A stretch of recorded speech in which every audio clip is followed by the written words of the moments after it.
My family dropped applause emojis in the group chat when the IRS targeted me, treating my potential ruin like a victory. I just muted the notifications. 3 weeks later, a federal agent walked into my office and froze in front of my photo wall. He whispered that he was in one of those pictures. In that single moment, I realized my sister did not just want to humble me. She wanted to erase everything I had built over 8 years. My phone did not ring. It did not ping with the cheerful chirp of a social notification. It buzzed against the hardwood of my desk with the heavy, insistent vibration that I had come to associate with disaster. It was the family group chat, the one named Sanders Family Values. I stared at the screen. My sister, Mallory, had posted a screenshot. It was not a picture of her kids, or her pristine white kitchen, or her latest cosmetic dermatology award. It was a digital receipt, a confirmation page from the Internal Revenue Service website. The header was unmistakable. Referral of exempt organization violation. Below the image, Mallory had typed a message. Someone had to be the adult. Aurora, you are out of control. You will thank me when this house of cards comes down, and you can finally go back to a real career. I am doing this for you. I felt the blood drain from my face, leaving my extremities cold. My heart hammered a frantic rhythm against my ribs. But I did not move. I did not type. I watched the little bubbles appear as the rest of the sharks circled the water. Gordon, my father, was the first to react. He did not ask for context. He did not call me to ask if the accusations were true. He simply reacted to the image of his eldest daughter being reported to federal authorities for fraud. He posted the applause emoji, 3 of them. Clap, clap, clap. Then came my mother, Elaine, the peacekeeper, the image manager. She posted the praying hands emoji. God bless. She wrote, maybe now we can have peace. It was a masterclass in gaslighting. To them, reporting my nonprofit organization as a fraudulent entity was not an act of betrayal. It was an act of moral correction. They were the heroes saving me from my own delusions of grandeur. I am Aurora Sanders. I am 37 years old. I hold a Juris Doctor degree. I spent the first part of my life negotiating corporate mergers that were worth more than the GDP of small island nations. I know exactly what happens when the IRS receives a formal whistleblower complaint alleging fraud against a 501c3 organization. Most people would scream. Most people would type out a furious defense in that group chat, listing their audits, their clean books, their sacrifices. They would beg for loyalty. I did none of that. I reached out with a trembling finger and tapped the menu button. I selected mute notifications. Then I placed the phone face down on my desk. I knew something my family did not. If you are innocent, you do not make noise. You do not thrash. When you are about to be investigated by the most powerful collection agency on the planet, anything you say can be used to paint a narrative of guilt. If Mallory wanted a war, she had just declared one. But she had also made a critical tactical error. She assumed I was still the soft-hearted big sister who cried when she stole my dolls. She forgot that before I started saving people, I used to destroy them in courtrooms. The silence in my office was heavy. My nonprofit is called Harbor Bridge Veterans Housing. It is not a glamorous operation. We do not host black tie galas where wealthy donors bid on silent auction items while sipping champagne. We operate out of a repurposed industrial warehouse in a district of the city that most real estate agents pretend does not exist. The floors are concrete. The lighting is fluorescent. The air always smells faintly of old paper, strong coffee, and industrial floor cleaner. We do the unglamorous work. We provide transitional housing for veterans who have fallen through the cracks of the system. We help them navigate the labyrinth of the Department of Veterans Affairs paperwork. We get them IDs. We get them suits for job interviews. We get them therapy. We get them their lives back. For 8 years. I have poured every ounce of my soul into this place. I sold my condo. I cashed out my 401k. I drive a 10-year-old sedan that rattles when I go over 60 miles an hour. Every dollar I have goes into keeping the lights on and the doors open. And now, Mallory had flagged us for fraud. The waiting was the worst part. It was a slow, grinding torture. 1 week passed, then 2. I scrutinized every piece of paper that came across my desk. I rechecked the payroll ledgers. I audited the petty cash box 3 times a day. My staff thought I was losing my mind. I could not tell them the truth. I could not tell my case managers, 2 of whom were former Marines with combat trauma, that my own sister was trying to shut us down because she thought my work was embarrassing to the family brand. 3 weeks later, the hammer fell. It was a Tuesday afternoon. The sky outside was a slate gray, threatening rain but never quite delivering. I was in the middle of reviewing an intake form for a new resident, a young man who had been sleeping in his car for 6 months, when the front door chimed. My office has a large glass window that looks out into the main bullpen. I saw my receptionist, a formidable woman named Brenda, look up from her computer. I saw her posture stiffen. A man had walked in. He was not a donor. I knew that immediately. Donors walk in with their heads held high, looking around benevolently, expecting to be praised. This man walked in with the economy of movement that screams law enforcement. He wore a charcoal gray suit that was well-fitted but inexpensive. His tie was a sensible navy blue. He carried a leather briefcase that looked heavy. He flashed a badge at Brenda. I did not wait for her to buzz me. I stood up, buttoned my blazer, and walked out to meet him. The air in the room seemed to drop 10 degrees. My staff 4 caseworkers and a part-time accountant stopped typing. They sensed the predator in the room. "Can I help you?" I asked. My voice was steady. I was proud of that. The man turned to face me. He was tall, perhaps 6 feet. He had a face that was hard to read neutral, professional, with eyes that scanned the room like he was cataloging exits and threats. He looked to be in his early 40s. "Aurora Sanders?" he asked. "That is me." He reached into his jacket pocket and produced a leather wallet. He flipped it open. The gold badge caught the fluorescent light. "Special Agent Grant Mercer," he said. "Internal Revenue Service, Criminal Investigation Division." The room went dead silent. You could hear the hum of the refrigerator in the break room. "I have a warrant to inspect your financial records regarding a complaint of gross misappropriation of funds and tax fraud," he said. His voice was not unkind, but it was devoid of warmth.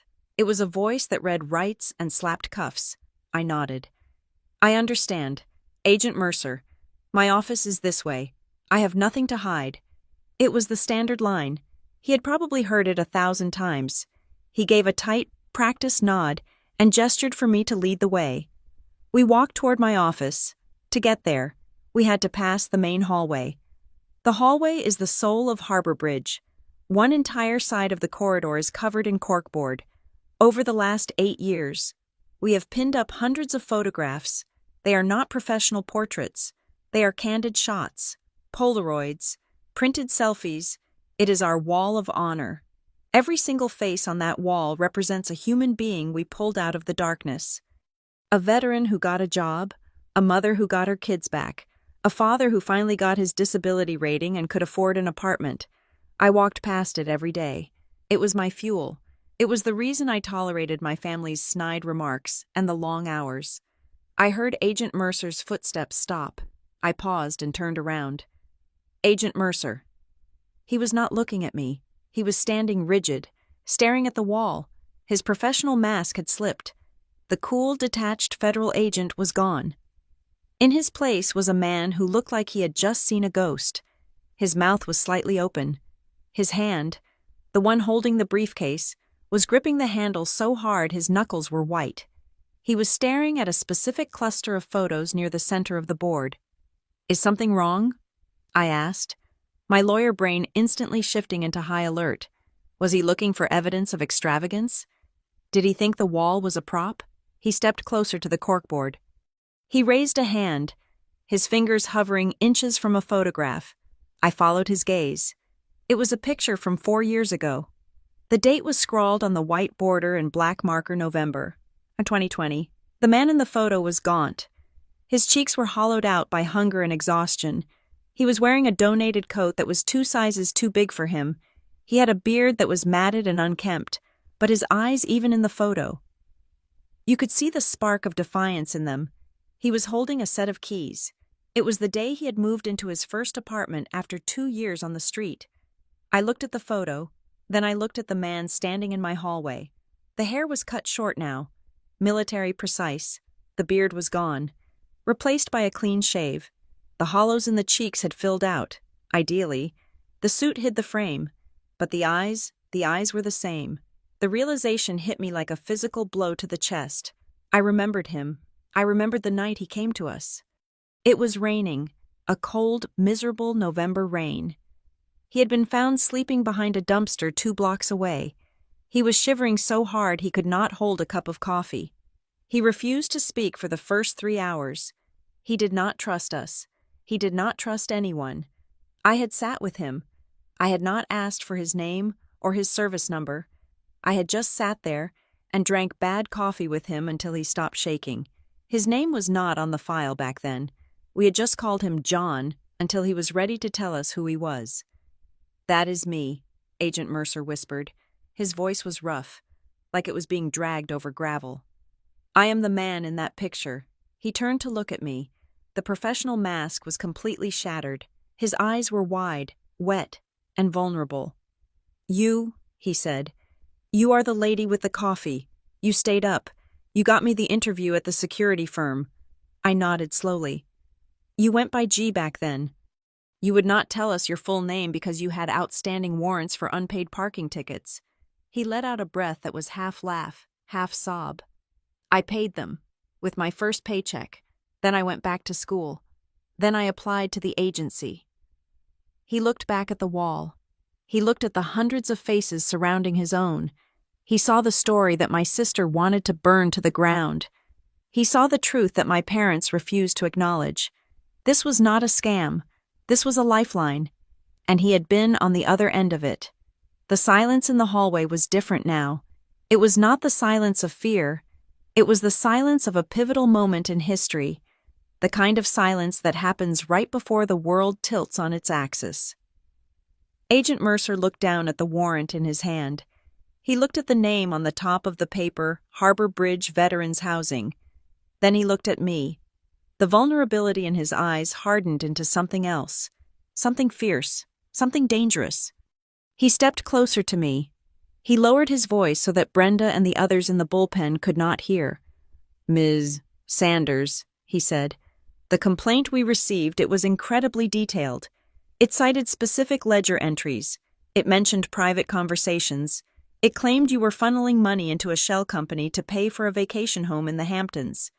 "I do not have a vacation home," I said quietly. "I rent a 1-bedroom apartment above a bakery."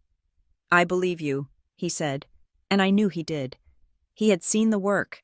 He had lived the work. His hand shook slightly as he held the warrant. This was a conflict of interest so massive it could end his career if he did not recuse himself immediately. But he did not step back. He leaned in. "Who filed this?" he asked. It was not a procedural question. It was a demand. "Who hates you enough to try to destroy a place that saves lives?" I looked into his eyes. I saw the veteran who had clawed his way back from the brink. I saw the federal agent who had sworn an oath to uphold the law. And I saw a man who was realizing that he had been sent as a weapon to destroy the very hand that had pulled him from the fire. "My sister," I said. "My own sister." Agent Mercer's jaw tightened. The muscle in his cheek jumped. He looked back at his own picture on the wall, the picture of a man who had nothing, saved by the woman standing in front of him. "She has no idea what she has just started," he whispered. He was right. Mallory wanted a war. She had just drafted the wrong soldier. To understand why the man standing in my hallway with a federal badge made my blood run cold. You have to understand the person I used to be. You have to go back 8 years to Baltimore, Maryland, back then. I was not the woman who bought bulk coffee at the discount warehouse or argued with plumbers about the cost of a pipe fitting. I was Aurora Sanders, senior associate at Crown & Lyle Partners. I had a corner office on the 24th floor with a view of the inner harbor that cost the firm $10,000 a month in rent. I wore suits that cost more than most people's mortgage payments. I drove a silver luxury sedan with heated seats and a sound system that isolated me from the noise of the city. I was living the life my father, Gordon, had drafted for me since I was 6 years old. I was successful. I was safe. I was utterly blind. My specialty was corporate liability defense. Essentially, my job was to help massive conglomerates avoid paying for the messes they made. I was good at it. I could bury a plaintiff in so much paperwork that they would suffocate before they ever saw a courtroom. I told myself it was just the law. I told myself that everyone deserved a defense. Then came the night of December 14th, 2016. It was a Tuesday. I had stayed late at the office to finalize a settlement agreement that would save a pharmaceutical company about $12 million. I felt high on the adrenaline of the win. I walked out of the lobby of my building, wrapping my cashmere coat tight against the biting wind coming off the water. That was when I saw him. He was curled up on a steam grate about 20 feet from the entrance to the parking garage. I had seen him there before. In my mind, he was just part of the urban landscape, like the traffic lights or the potholes. I usually walked past him with my eyes fixed on my phone, perhaps offering a vague, apologetic smile if he asked for change, but never really seeing him. That night, he was not moving. Something about the stillness of his form made me stop. I do not know why. Maybe it was the way his hand was outstretched, palm up, as if he had died reaching for something he could never quite touch. I walked over. I knelt down. The air smelled of exhaust and unwashed skin. I saw the dog tags first. They were resting against his collarbone, cold silver against dark skin. I called 911. I waited. The paramedics arrived 7 minutes later. They were efficient and professional. They checked for a pulse that was not there. They loaded him onto a stretcher. One of them looked at me, seeing the expensive coat and the stunned expression on my face. "He is gone, ma'am," the paramedic said. "Hypothermia, probably combined with a heart condition. It happens a lot when the temperature drops." They took him away. I stood there on the sidewalk, shivering. Later, I used my connections to find out his name. Darnell Brooks. He was 42 years old. He had served 2 tours in the Middle East as a combat engineer. He had come home with ringing in his ears and shrapnel in his leg. He had applied for benefits, but the paperwork was lost. He had applied again, but he missed an appointment because he did not have a car. He fell behind on rent. He started sleeping in his vehicle. Then the vehicle was towed. Darnell Brooks did not die because he was lazy. He died because he was caught in a bureaucratic spiderweb that he could not navigate, and the country he fought for simply let him freeze on a grate outside a building where lawyers billed $600 an hour. The thing that broke me was not his death. It was the realization of my own complicity. I had walked past Darnell Brooks every single day for 3 months.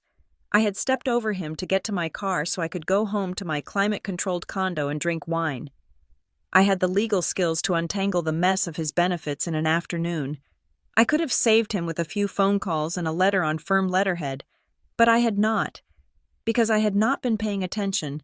I quit my job the next morning. My parents were horrified. My mother, Elaine, cried as if I had told her I was terminally ill. She asked if I was having a nervous breakdown. My father told me I was throwing away a golden ticket for a momentary burst of bleeding heart sentimentality. They told me to take a vacation, go to a spa, and get my head straight. I did not go to a spa. I sold the silver sedan. I sold the condo. I liquidated my investment portfolio. I took every cent I had, which amounted to just over $400,000, and I bought a derelict brick building in a forgotten neighborhood of West Baltimore. It had been a textile factory in the 1950s, then a storage unit, then nothing.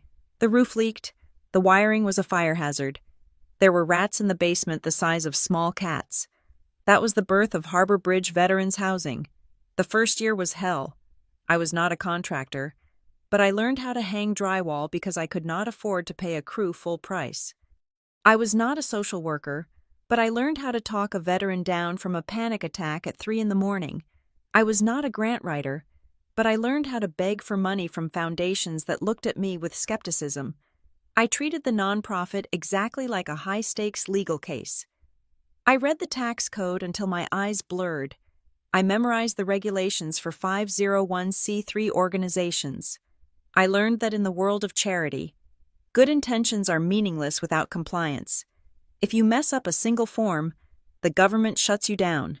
We started with 8 beds, then 16, then we bought the building next door. By the time 8 years had passed, Harbor Bridge was a machine. We had 3 facilities.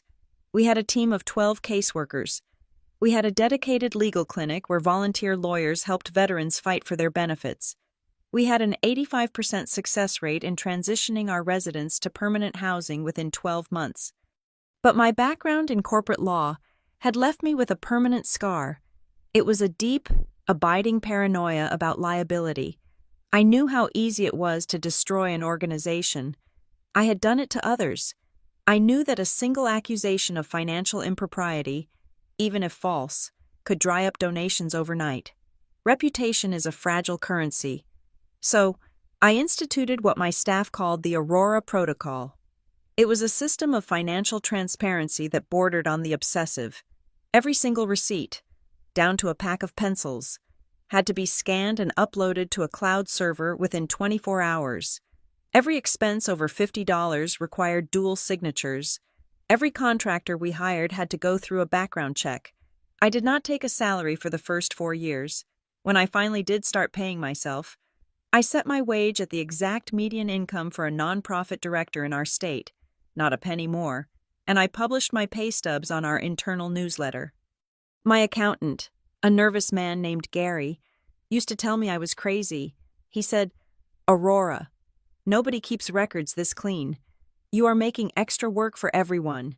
I would tell him, "Gary, we are not protecting the money. We are protecting the mission. If anyone ever comes for us, I want to be able to bury them in evidence of our honesty." I was building a fortress of paper. I thought I was safe. But while I was building my fortress, my sister Mallory was building her empire. Mallory is 3 years younger than me. She is a cosmetic dermatologist. She owns a clinic called the Aesthetics Institute, which is located in the most expensive retail district in the city. Mallory fixes imperfections. She lasers away wrinkles, injects filler into lips, and freezes fat cells. She sells the promise of eternal youth and perfection. She is very good at it. She lives in a sprawling colonial house in the suburbs with a manicured lawn and a 3-car garage. She is married to Blake, a venture capitalist who wears sweaters tied around his neck and talks loudly about his golf handicap. They have 2 beautiful children who take tennis lessons and learn Mandarin. To my parents, Mallory is the victory. She followed the script. She makes money. She looks good. She hosts dinner parties. I am the cautionary tale. I am the daughter who went crazy and threw away her potential to hang out with homeless people. Whenever I went to dinner at my parents' house, the tension was palpable. Mallory would sit there, sipping her white wine, and look at me with a mixture of pity and disdain. "So, how is the shelter?" she would ask, using the word shelter like it was a dirty word. "It is a transitional housing program," I would correct her. "And it is going well. We placed 5 veterans in jobs last week. That is nice," she would say, turning to check her reflection in the silverware. "But are you sure it is sustainable? Aurora, I mean. Really, you look tired. Your skin is dehydrated. You should come by the clinic. I can give you a peel. On the house." She did not see my work as a vocation. She saw it as a desperate attempt to find meaning because I had failed at being a normal, wealthy adult. She thought I was acting out a savior complex. This dynamic is why the events of the last 3 weeks were so shattering. When Special Agent Mercer told me about the complaint, something clicked in my brain. He said the whistleblower report was detailed. He said it cited specific ledger entries. I sat in my office after he left, staring at the wall. My financial records are not public. The specific codes we use for our grant allocations are internal. The names of our vendors are in a database that requires a password. A random person on the street could not have known those details. A disgruntled former resident would not have had access to the server logs. Even a casual donor would only see the annual report, which contains aggregate data, not line item expenses. To file a complaint that detailed, You needed the raw data. You needed the keys to the kingdom. I felt a cold knot of nausea tighten in my stomach. I am the only person with full administrative access. My accountant has access. My board treasurer has access. And then I remembered a weekend, 3 months ago. I had gone to my parents' house for my father's 70th birthday. It was a grand affair. I had brought my laptop because I had a grant application due on Monday morning. I had left the laptop open on the kitchen island while I went to the backyard to help my mother with the flower arrangements. When I came back inside, 40 minutes later, Mallory was in the kitchen. She was pouring herself a glass of water. She was standing next to my laptop. I had not thought anything of it at the time. Mallory had zero interest in my work. Why would she look at my spreadsheets? But now, the pieces were falling into place with terrifying logic. The complaint accused me of funneling money to a shell company. It referenced a specific contractor agreement. I pulled up the file on my computer. I looked at the metadata. The last time that specific file had been accessed prior to the investigation was 3 months ago, on a Saturday, at 7:14 in the evening. I checked the time of my father's birthday dinner. We had cut the cake at 8. I had been in the garden from 6:30 to 7:30. Mallory, it was not just that she wanted to report me, she wanted to frame me. And to do that, she needed to make it look like an inside job. She needed to make the clean books look dirty. She must have taken photos of the screen, or maybe she downloaded the file to a flash drive. She is smarter than people give her credit for. She knows that a vague accusation gets thrown in the trash by the IRS. But a specific accusation, one that points to a specific line on a tax return, that triggers an audit, why would she do it? Because my existence offends her. My struggle makes her comfort look shallow. My poverty makes her wealth look greedy. As long as I am the saint of the family, she feels like the sinner, even if no one says it out loud. If she can prove that I am a fraud, that I am just as greedy and corrupt as anyone else, then she wins. She becomes the moral superior. I closed the laptop. My hands were shaking, not from fear, but from a rage so cold it burned. I had built this place on the ashes of my own indifference. I had built it to honor Darnell Brooks. I had built it with transparency as my shield. My sister thought she had found a crack in the armor. She thought she could use my own data to hang me. But she had made a mistake. She thought she was looking at a list of crimes. She was actually looking at a map of my integrity. And by trying to weaponize it, she had left her own fingerprints on the weapon. I picked up the phone. I did not call my parents. I did not call Mallory. I called the best forensic accountant I knew, a woman I used to work with at Crown and Lyle. I need you to trace a digital footprint, I told her, and I need you to be ready to testify. The war had begun in earnest, and for the first time in 8 years, Aurora Sanders, the lawyer, was back in the driver's seat. If you want to understand how a federal investigation lands on your doorstep, you do not look at the tax code. You look at the Sunday dinner table. In the Sanders household, Sunday dinner is not a meal. It is a performance review. My father, Gordon, sits at the head of the table. He is a man who measures the worth of a human being by their liquidity and their standing at the country club. To him, reputation is not just an asset, it is the only asset. He carves the roast beef with the precision of a surgeon, and he distributes approval with the same scarcity as he distributes the meat. My mother, Elaine, sits opposite him. Her role is to curate the atmosphere. She is the director of harmony. If there is tension, she offers a compliment about the potatoes.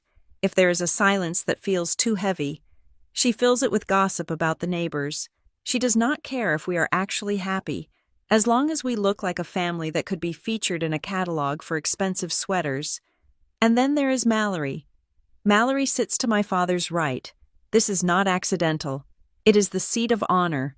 She is the golden child, the doctor, the beauty. When she speaks, my parents lean in. When she laughs, they smile before they even know what the joke is. For years, I sat on the left. I was the lawyer, the one who made partner track at 28. Back then, the dynamic was balanced. We were two thoroughbreds racing for the same prize. But the moment I quit my job to open Harbor Bridge, I was demoted. I did not just move down a tax bracket, I moved down a spiritual rung in the family hierarchy. I became the project, the eccentricity, the disappointment that they disguised as concern. It is a slow kind of violence. It is not a shout or a slap. It is 1,000 tiny cuts delivered over crystal glasses of Pinot Grigio. Take last month, for example. We were eating in the formal dining room. The chandeliers were dim. The air smelled of rosemary and expensive perfume. Mallory was wearing a silk blouse that probably cost more than my monthly food budget for the shelter. "I saw that article about the new homeless encampment downtown," Mallory said, spearing a piece of asparagus. "It is getting terrible. You cannot even walk to the opera house without stepping over someone." She looked at me. It was a look of performed sympathy. "It must be so draining for you." "Aurora," she said, "dealing with that kind of hopelessness every day." "It is not hopeless," I said, keeping my voice neutral. I had learned long ago not to take the bait. "Actually, we just helped a veteran named Marcus get his commercial driver's license. He starts a job with a logistics company on Monday." I expected a nod. Maybe a good for him. Instead, my father cleared his throat. "Well," Gordon said, pouring more wine, "it is about time, isn't it? How long has the man been living off the system?" "He was not living off the system, Dad," I said. "He was recovering from a spinal injury he got in Fallujah." "Everyone has a story," Mallory interrupted softly. "That is the problem, isn't it? You enable them, Aurora. You give them a bed and a meal. And where is the incentive to work? You are basically running an adult daycare." "It is a reintegration program," I said. My grip on my fork was tightening. "And the success rate is—" "Oh, statistics." Mallory waved her hand dismissively. "You can make numbers say anything. I am talking about human nature. You have this hero complex. Aurora. You need them to be broken so you can feel like you are fixing something. It is a little narcissistic. Don't you think? Building your identity on other people's misery." The room went quiet. This was the narrative Mallory had been crafting for years. In her version of the world, she was the one who improved people by making them beautiful. I was the one who wallowed in filth. To her, my altruism was just a disguised form of ego. "It is not about me," I said. "It is about the fact that they served this country and they deserve a roof." "Of course, dear," my mother chimed in, desperate to smooth the edges. "We know you mean well. We just worry about you. You look so tired, and you make so little money. It does not seem sustainable." "I make enough," I said. "Do you?" Mallory asked. Her eyes locked onto mine. They were cold, calculating, and utterly devoid of sisterly warmth. "I mean, how does it actually work, Aurora? You raise all this money, millions, right? Who watches it? Who checks the books?" "We are audited annually by an independent firm," I said. "I send you the PDF every year. You have never opened it. I am a doctor, not an accountant." She laughed lightly. "I just mean it is a lot of temptation. For someone who used to be used to a certain lifestyle, are you sure you are paying yourself enough? Or are you padding the expenses a little just to survive?" "That is an insulting question," I said. "I am just asking what everyone is thinking," she said, shrugging. "Nonprofits are notorious for fraud. I just want to make sure you are protecting yourself. If the IRS ever looked into you, they would tear you apart." "Let them look," I said. "My books are cleaner than your clinics." It was a low blow. I knew Mallory pushed the boundaries on insurance billing. I saw her jaw tighten. "Girls, please," my father said. But he was looking at me with a frown, not at Mallory, at me. "Aurora," he said sternly, "your sister is just looking out for you. There is no need to be defensive, unless there is something you are worried about." That was the moment. I looked around the table. I looked at my mother, who was avoiding my eyes. I looked at my father, who looked at me with suspicion, and I looked at Mallory, who was sipping her wine with a small, satisfied smile. I realized then that the truth did not matter. I could have slapped a stack of notarized audit reports on the table. I could have brought the head of the United States Treasury to vouch for me. It would not have changed a thing. Mallory had already won the war of perception.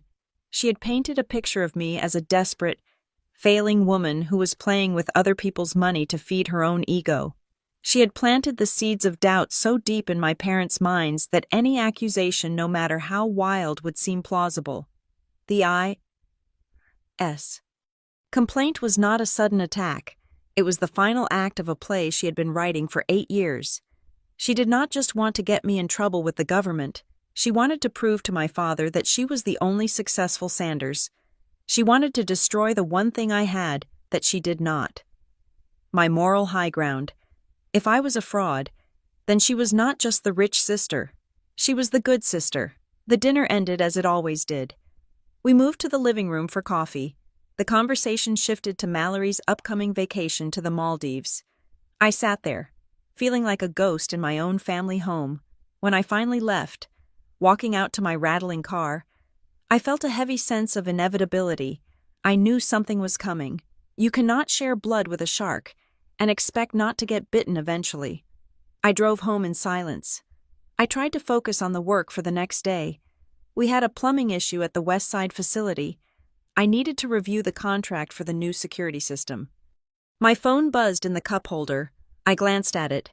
It was late, past 10 in the evening. It was a text message. It was not from my family. It was from Marcus Thorne. He was one of my board members. He was a good man. A retired general who usually only texted me to send jokes or ask about gala dates.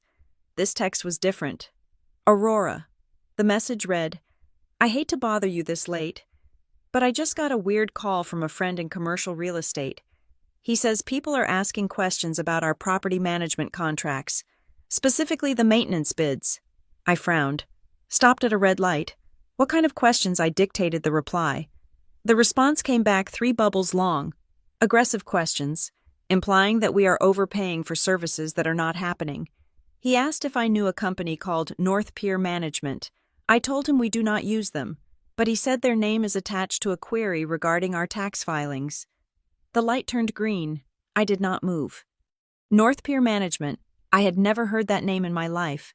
I knew every vendor we used. I signed every check. We used Miller & Sons for plumbing. We used Citywide Electric. We used a local janitorial crew run by a veteran's wife. We did not use anyone called North Pier. I pulled the car over to the curb.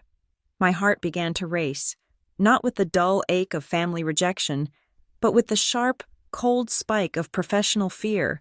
If there was a company name attached to a tax inquiry, and I did not know who they were, it meant one of 2 things. Either I had lost my mind, or someone had forged a paper trail inside my own organization. I thought back to the dinner table. I thought of Mallory's specific question, "Are you padding the expenses a little?" She had not been guessing. She had been previewing the script. I looked at the phone again. "Do you know who North Pier is?" Marcus texted again. "Aurora. You there?" I stared at the screen. The streetlights cast long, distorted shadows across the dashboard. "I am here," I typed back, "and no, I do not know them, but I have a terrible feeling I am about to find out exactly who they are." The trap had not just been set, it had been sprung, and I was already standing in the middle of it. The silence that followed Grant Mercer's revelation in the hallway was not the silence of peace. It was the silence of a vacuum before an explosion. Grant looked at the photograph of his younger, desperate self, and then he looked at me. The professional distance required for his job warred with the personal gratitude of the man he had become. The law won, as it always does. "I have to recuse myself," he said. His voice was flat, stripped of the emotion he had shown just seconds before. "I am a material witness to the efficacy of this organization. It is a direct conflict of interest under federal guidelines. I cannot be the one to clear you, Aurora, and I cannot be the one to bury you." He left 10 minutes later. He did not shake my hand. He simply walked out the door, carrying his briefcase, leaving a void that was rapidly filled by a terrifying uncertainty. 2 days later, the replacement arrived. If Grant Mercer was a human being wrestling with duty, Special Agent Renee Calder was an algorithm wrapped in a pantsuit. She was petite, sharp-featured, and possessed eyes that seemed to strip the varnish off the furniture just by looking at it. She did not look at the wall of honor. She did not accept a cup of coffee. She walked into my office, sat down, and opened a laptop that looked like military hardware. "Ms. Sanders," she said, "I am taking over the case file regarding Harbor Bridge Veterans Housing. Let us not waste time." She slid a piece of paper across my desk. It was not a request. It was a demand for production of documents that would have made a Fortune 500 compliance officer weep. "I need your general ledgers for the last 3 years." She listed, ticking off items with a pen that clicked like a loading chamber. "I need all contractor agreements, board meeting minutes, petty cash vouchers, every single receipt for facility repairs exceeding $500. I need your donor list, specifically anyone who has contributed more than $5,000 in a single fiscal year. And I need your conflict of interest policy, signed and dated by every board member." I looked at the list. It was exhaustive. It was designed to drown us. "I can have the digital files ready for you by tomorrow morning." I said, "We use a cloud-based encumbrance system. Everything is indexed." Agent Calder stopped writing. She looked up at me with a skepticism that felt like a physical slap. "That is unusually organized for a nonprofit of this size," she said. "We are not a hobby." "Agent Calder," I replied, "we are a service provider. Transparency is our survival strategy." She did not smile. She just nodded, as if my competence was merely another suspicious variable to be analyzed. The next 48 hours were a blur of high-functioning panic. I called Gary, our accountant, and told him to clear his schedule. I called the 2 pro bono lawyers who sat on our advisory board. We turned the conference room into a war room. My fear was not that we had done something wrong. My fear was the freeze. I knew how the IRS worked. If they suspected active, ongoing fraud, they had the power to freeze our operating accounts pending the investigation. If that happened, we were dead.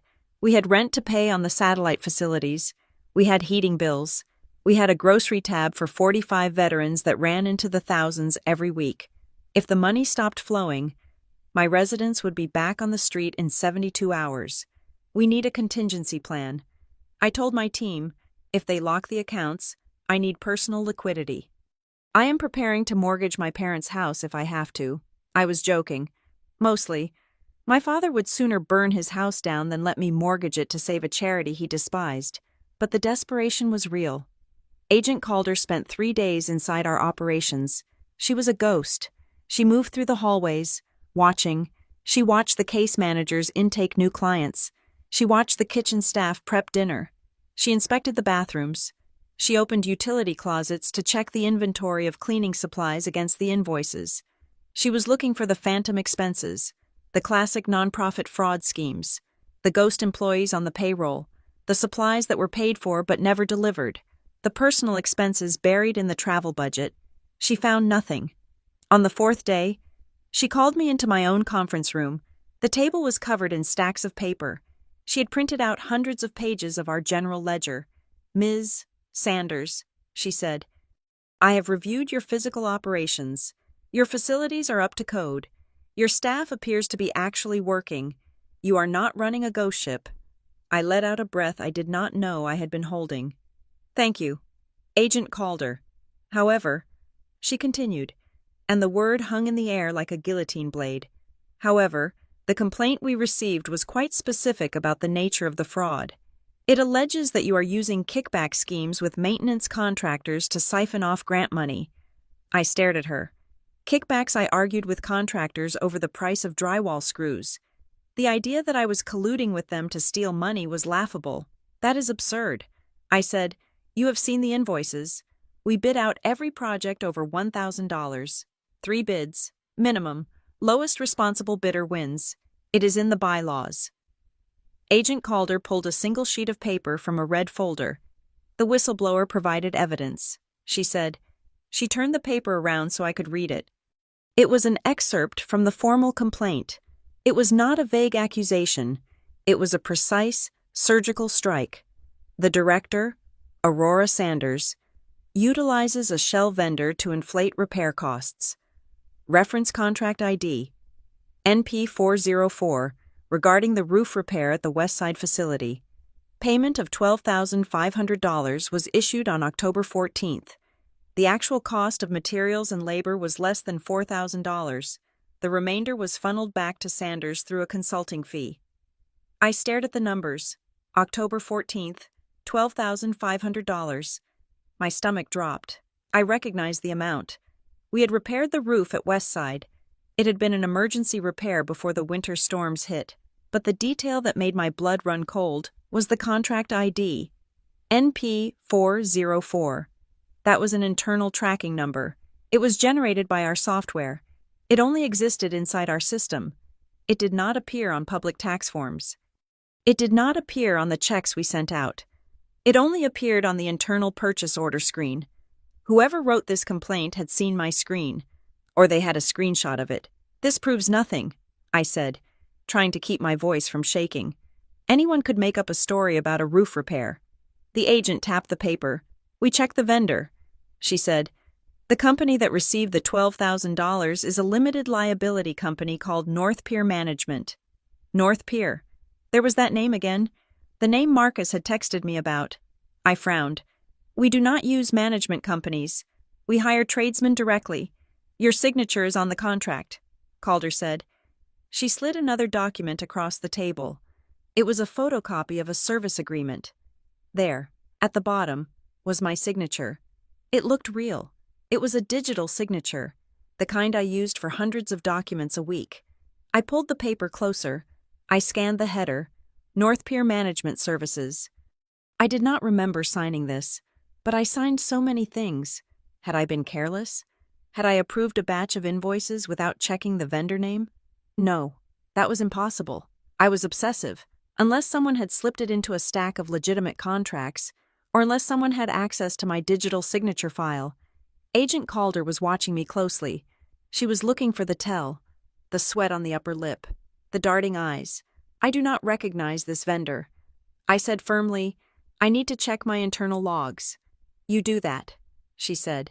But I should warn you, Ms. Sanders, if this money went to a company you control, or a company controlled by a relative, you are looking at federal prison time. I walked back to my office. I felt like I was walking underwater. I sat down at my computer. I logged into the server with administrative privileges. I typed North Pier into the search bar. One result came up.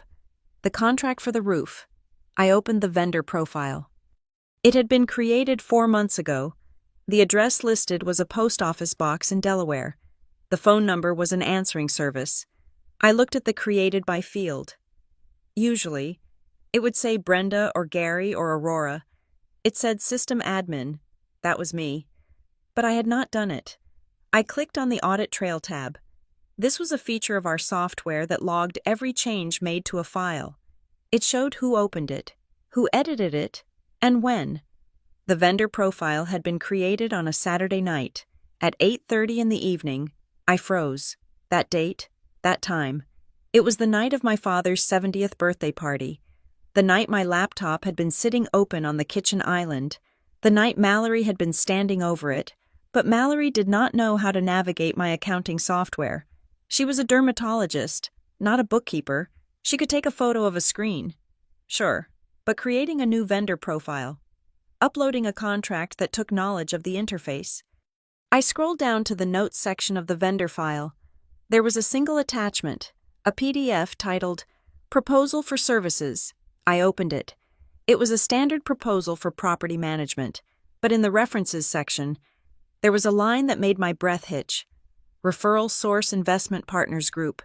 I stared at the screen until the pixels started to blur. Investment Partners Group. That was not a company. That was the name of the casual investment club my father belonged to. A group of wealthy men who met once a month to drink scotch and discuss stocks. And my brother-in-law, Blake, had just joined it 6 months ago. I pulled up the original email chain that had introduced this proposal. It had been archived in the spam folder, which is why I had missed it. Or maybe someone had moved it there. The email was from an external address, info@northpier.com, but the subject line read, Per recommendation of B. Harlan, B. Harlan, Blake Harlan, Mallory's husband. I sat back in my chair. The room spun slightly. This was not just Mallory being petty. This was a setup, a complex, orchestrated injection of a fraudulent element into my business. Blake had recommended the vendor. Mallory had likely used my laptop to approve the vendor profile, or simply steal the credentials so Blake could do it remotely. They had planted a poison pill in my organization, and then they had reported me for swallowing it. They used a real repair the roof, but routed the payment through a shell company they likely controlled or had an interest in. They skimmed the difference, and now they were using the transaction to frame me for embezzlement. It was brilliant. It was evil. And because the IRS had the contract with my signature on it, it looked airtight. I looked at the door where Agent Calder was waiting. She thought she had caught a greedy charity director. She had no idea she was looking at a crime scene where the weapon was my own family tree. I printed the audit trail. I printed the email with Blake's name on it. I was not going to prison for these people. I was not going to let Harbor Bridge fall because my sister's husband wanted to play financial games with my life. I stood up. I smoothed my skirt. I picked up the printed pages. Agent Calder wanted evidence I was about to give her a thread that, if she pulled it, would unravel the entire facade of the Sanders family success story. I did not sleep that night. I stayed in the office, the hum of the server room acting as my only companion while the city outside went dark. I had the printed pages of the North Pier contract spread out across my desk like a dissection. I needed to understand the anatomy of the lie. Agent Calder had shown me the roof repair, the big-ticket item that flagged the system. But frauds are rarely one-off events. They are like termites. By the time you see the damage on the surface, the structural integrity is already gone. I pulled up the vendor history for North Pier Management. At first glance, it looked clean. Professional invoices, net 30 payment terms, standard industry codes. But as I scrolled through 6 months of data, a pattern began to emerge. It was a rhythm, a heartbeat of theft. $4,950, $4,900, $4,875. I highlighted the rows. There were 19 of them in the last quarter alone. In my organization, any expense over $5,000 requires dual approval, my signature and the treasurer's signature. Any expense under $5,000 only requires a department head's approval. Whoever was running North Pier knew my bylaws. They were structuring the invoices to fly just below the radar of executive oversight. They were bleeding us dry, one cut at a time, keeping every wound just small enough to avoid triggering the alarm. I called Gary in at 6 a.m. He arrived looking disheveled, a travel mug of coffee clutched in his hand like a lifeline. "I need you to look at the sub-vendors," I told him, pointing at the screen. "North Pier is a management company. They do not swing the hammers. They hire subcontractors. Find out who they are hiring." Gary cracked his knuckles and went to work. For 3 hours. The only sound in the office was the clicking of keyboards and the scratching of pens. "Aurora," Gary said finally. His voice was tight. "Come look at this." He had 3 windows open on his monitor. "Here is the invoice for the plumbing work at the East Side facility," he said. "Billed by North Pier. Work performed by a company called Blue Water Solutions. Here is the invoice for the electrical work at the intake center. Work performed by City Grid Services." "Okay," I said. "So, look at the addresses," Gary said. I leaned in. Blue Water Solutions was listed at 114 Market Street, Suite B, Wilmington, Delaware. City Grid Services was listed at 114 Market Street, Suite B, Wilmington, Delaware. "They are the same company," Gary whispered. "And look at the phone numbers. They are identical except for the last digit. I ran a reverse search. It is a virtual office, a mail drop. There is no plumbing truck. There are no electricians. It is just a mailbox." I felt the cold fury rising in my chest again. It was the classic shell game. North Pier was billing us for management, then hiring its own ghost companies to do the work or not do the work, and marking up the cost at every step. "Do not flag it in the system," I ordered Gary. If we flag it, they will know we are onto them. They will shred the paper trail. So what do we do? Gary asked. We can't keep paying them. No, I said. We stop paying, but we make it look like bureaucracy, not an investigation. I drafted an email to the contact address for North Pier. I channeled every ounce of my inner corporate lawyer. Dear vendor, in preparation for our mid-year audit, Harbor Bridge is updating its compliance records. Please provide original receipts for materials, time-stamped photographs of all completed work before and after, and signed lien waivers from all subcontractors for the invoices listed below. Payment for pending invoices will be released upon receipt of this documentation. I hit send. It was a transparency trap. If they were legitimate, this would be an annoyance, but they would provide the files. If they were a fraud, they would panic. The reply came 2 hours later. Ms. Sanders, this is highly irregular. Our contract stipulates payment upon completion. Our systems are currently undergoing migration, so historical photo data is temporarily inaccessible. Please release the funds to avoid service interruption. Service interruption, I scoffed at the screen. They are threatening to stop fixing things they never fixed in the first place. I needed physical proof. Paperwork could be forged, photos could be photoshopped, but you cannot fake a physical reality. I picked up the phone and called Elias Vance. Elias was one of our first success stories. He was 60 years old, a former combat engineer with the Army Corps of Engineers. He had built bridges in zones where people were shooting at him. Now, he ran a small home inspection business. He owed me a favor, but I would have paid him double for this. Elias, I said, I need you to take a ride with me. Bring your ladder and your thermal camera. We drove to the West Side facility first. This was the site of the infamous roof repair, the $12,000 job that had triggered the IRS complaint. It was a gray, blustery day. Elias climbed the ladder with the agility of a man half his age. I waited on the pavement, wrapping my coat tighter against the wind. He was up there for 20 minutes. When he came down, his face was grim. You said they replaced the flashing and resealed the entire membrane, Elias asked. That is what the invoice said. Elias spat on the ground. Aurora. That membrane is 10 years old. It is cracked in 3 places. All they did was smear some tar over the worst leak and spray paint the flashing silver to make it look new from the street. Total cost of materials, maybe $50. Labor, an hour. They billed us $12,000, I said. Then they robbed you, Elias said bluntly. We went to the basement next. The invoice from Blue Water Solutions claimed they had installed a new high-efficiency water heater. Elias shone his flashlight into the utility corner.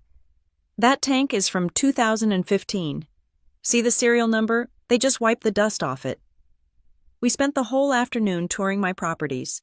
It was a tour of invisible crimes, paint jobs that had never happened, electrical upgrades that were just new faceplates on old wiring, HVAC repairs that consisted of changing a filter. The scale of it was staggering. I did the math in my head as we drove back. Between the inflated roof job and the dozens of smaller structured repairs, North Pier had siphoned nearly $80,000 out of Harbor Bridge in 4 months. This was not just Mallory trying to embarrass me. This was grand larceny. And that was when the second realization hit me. Mallory was rich, but she was not a thief. She was cruel, but she was not risky. She valued her social standing too much to get involved in a felony wire fraud scheme. She would report me to the IRS. Yes, she would laugh while I burned, but would she actually steal the money? My phone buzzed. It was a notification from Instagram. I usually have Mallory blocked, but I had unblocked her to monitor the fallout. She had posted a story. It was a photo of her holding a cup of herbal tea, looking out her window at her pristine lawn. The caption was in a delicate, cursive font. It is so sad when good intentions are used as a cover for greed. Real charity is about giving, not taking, hoping the truth comes out soon. Karma, truth, family, first. She was doubling down. She was playing the public moralist while my organization was being gutted from the inside. Then, another notification came through. An email. It was to my personal account. The sender was anonymous user778 at protonmail.com. I opened it. There was no subject line. The message was 2 sentences. Stop digging into North Pier. If you keep pulling the thread, you will hang yourself. I stared at the screen. The threat was explicit.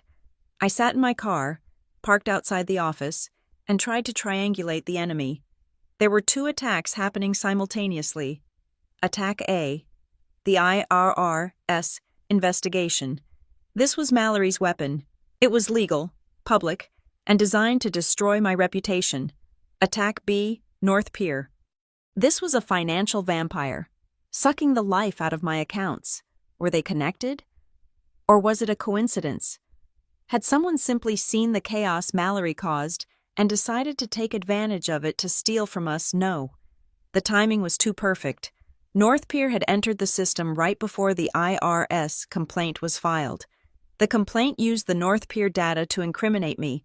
The person stealing the money and the person reporting the fraud had to be working together, or they were the same person. I went back inside the office. The building was empty now. Gary had gone home.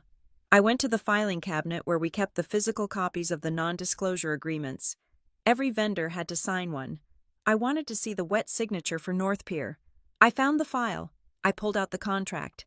I looked at the signature block for North Pier Management. It was signed by a J. Smith, obviously a fake name. But then I saw something else. Stapled to the back of the contract was a vendor onboarding addendum. It was a form we required for any vendor who was not local, listing a local point of contact for legal service. The field for local referrer/guarantor was filled in. It was a scrawl, a messy, hurried signature that I had seen on birthday cards and country club checks for the last 5 years. Blake Harlan. I stopped breathing for a moment. Blake, Mallory's husband, the venture capitalist, the man who always complained about how soft the economy was. It made perfect sense. Blake was in finance. He knew how to structure payments to avoid detection. He knew about shell companies in Delaware, and he had access. He had access to Mallory, and through her, access to my laptop that night. The picture rearranged itself in my mind. Ugly and sharp. Blake was stealing from me. He was using North Pier to embezzle money from the nonprofit to pay for what gambling debts. A bad investment. It didn't matter. But here was the twist. Mallory had reported the fraud. Did she know? If she knew Blake was the one stealing, why would she call the IRS? That would arrest her own husband. Unless she didn't know, unless Blake had set up the scheme to steal the money, and Mallory, in her blind hatred of me, had stumbled upon the suspicious North Pier payments on my laptop, assumed I was the one stealing, and reported me to destroy me. And this was the darker option, they were both in on it, and they were arrogant enough to think they could pin the theft on me. They thought that because I was the director, the IRS would assume I was the beneficiary of the shell company. They were using the federal government as their cleanup crew.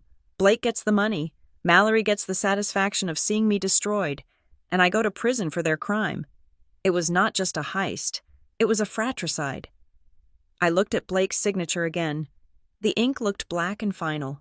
I had the evidence. I had the fraudulent invoices. I had the witness testimony from Elias about the ghost repairs. And now, I had the link to the family. I could have called Agent Calder right then. I could have handed it all over, but I hesitated. If I gave this to the IRS now, the investigation would expand. It would drag on for months. Blake would hire expensive lawyers. He would claim his signature was forged. He would claim I set him up. The mud would fly, and Harbor Bridge would still be closed down during the fight. I needed a confession, or at least, I needed them to turn on each other. I looked at the email thread again. Stop digging. They were scared. They knew I was looking at the invoices. I opened my laptop. I did not reply to the threat. Instead, I drafted a new email. This one was to Blake Harlan's work address. Subject audit discrepancy. Urgent. Body Blake. The federal auditors have flagged the North Pier account. They are tracing the IP addresses of the sub-vendors in Delaware. They asked me who introduced this vendor to the organization. I see your name on the addendum. I wanted to give you a heads up before I hand the file over to Special Agent Calder tomorrow morning. I did not send it yet. I saved it to drafts. I needed one more piece of the puzzle. I needed to know if Mallory was the mastermind or the pawn. Tomorrow. I would not go to the IRS. Tomorrow. I was going to invite my sister to coffee, and I was going to wear a wire. The coffee shop I chose for the meeting was called The Grind. It was sleek, industrial, and impossibly loud. The hiss of the espresso machine and the clatter of ceramic cups provided a sonic shield, ensuring that our conversation would not be overheard by the patrons at the neighboring tables. More importantly, I had chosen a table in the back corner, directly under the establishment's security camera. I arrived 15 minutes early. I ordered a black coffee that I had no intention of drinking. I sat facing the door, my hands folded on the table, watching the entrance like a hunter in a blind. Mallory arrived 4 minutes late. It was a power move. Of course. She swept in wearing a beige trench coat that looked like it had been tailored to her body by a geometry professor. Her sunglasses were oversized. Her hair was a cascading wave of expensive blonde highlights. She looked like a celebrity trying to be incognito, which is exactly the look she cultivated. She saw me, paused, and then walked over with the grim determination of someone visiting a relative in prison. "Aurora," she said, sliding into the chair opposite me. She did not take off her sunglasses. "You look terrible. Have you been sleeping?" It is hard to sleep when the federal government is auditing your entire existence. I said. My voice was calm. I kept my hands visible. "Thank you for coming." "I only came because you said it was an emergency," she said, signaling a waiter with a flick of her wrist. "I have a consultation in an hour, a very important client, so let us make this quick. What do you want?" "I want to know why you did it," I said. The waiter arrived. Mallory ordered a sparkling water with a twist of lime. She waited until he left before she answered. She finally removed her sunglasses, revealing eyes that were perfectly made up, but utterly cold. "I do not know what you are talking about," she said. "Cut the act, Mallory," I said. "I saw the IRS complaint. I know about the specific details regarding the ledger entries. I know about the timing. You were the only person in the room with my laptop on the night of Dad's birthday. You took the photos. You wrote the narrative." She stared at me for a long moment. Then, she shrugged. It was a casual, elegant motion, as if she were dismissing a waiter who had brought the wrong appetizers. "Someone had to stop you," she said. "Stop me from what?" I asked. "Helping veterans housing the homeless." "Stop you from ruining this family," she hissed, her voice dropping to a lethal whisper. "You are out of control, Aurora. You have this sickness, this martyr complex. You throw away a brilliant legal career to play Mother Teresa in the slums. You drive a car that is an embarrassment. You live like a pauper. And for what? So you can look down on the rest of us." "This has nothing to do with you," I said. "It has everything to do with us," she snapped. "Every time we have a family gathering, you bring the mood down with your sad stories about Pia and poverty. You use the misery of those people as a brand. It is how you make yourself feel special. You are not saving them, Aurora. You are consuming them to feed your own ego." I felt a flash of heat in my chest, but I pushed it down. This was the narrative she had sold herself. She needed to believe that my altruism was actually selfishness, because if it was genuine, then her own materialism was just greed. "I run a transparent organization," I said. "We have clean audits. We have an 80% success rate." I brought the numbers. I reached into my bag and pulled out a folder. I slid the independent audit report across the table. "Look at it," I said. "Look at the salary lines. Look at the program ratios. I am not stealing a dime." Mallory did not even glance at the folder. She pushed it back toward me with a manicured finger. "Paperwork," she scoffed. "Anyone can fake paperwork. You are a lawyer, Aurora. You know how to hide things better than anyone. That is why I had to do it. Dad is too soft on you. Mom just wants peace. I am the only one who loves you enough to force you to stop." You reported me for felony fraud because you love me, I asked incredulously. I reported you to force you to shut down that ridiculous shelter and get a real job, she said. If you are forced out, you can come back to the real world. We can help you. Blake can get you a job in compliance at his firm. You can be normal again. I looked at her. She truly believed it. In her twisted logic, destroying my life was a rescue mission. Speaking of Blake, I said, shifting the conversation. I watched her face closely. I found something interesting in the vendor files. Mallory stiffened. It was subtle, a slight tightening of the jaw, but I saw it. What are you talking about? She asked. North Pier Management, I said. The company cited in the complaint, the one receiving the kickbacks. I do not know any North Pier, she said quickly. Too quickly. That is strange, I said. Because the vendor onboarding form was signed by a guarantor. The signature belongs to Blake. Mallory's eyes widened. For a split second, the mask slipped. I saw fear. Not fear for me, but fear for her carefully constructed life. Do not bring my husband into this, she said. Her voice shook. Blake is a respected venture capitalist. He tries to help you. He probably just recommended a contractor because he pitied you, and now you are trying to twist it to blame him for your incompetence. The contractor is a shell company, Mallory, I said. It is fake. They are billing for work that is not happening, and the money is disappearing. Someone is stealing from the nonprofit, and Blake's name is on the paperwork. You are lying, she said. She grabbed her purse. You are desperate, and you are lying. Blake would never steal from a charity. He has more money in his couch cushions than your entire organization has in the bank. Then explain why the complaint mentions contract ID NP404, I said. Because that is the contract for the roof, Mallory shouted. The cafe went silent. A few people turned to look. I sat very still. I never said it was the roof, I said quietly. Mallory froze. Her mouth was slightly open.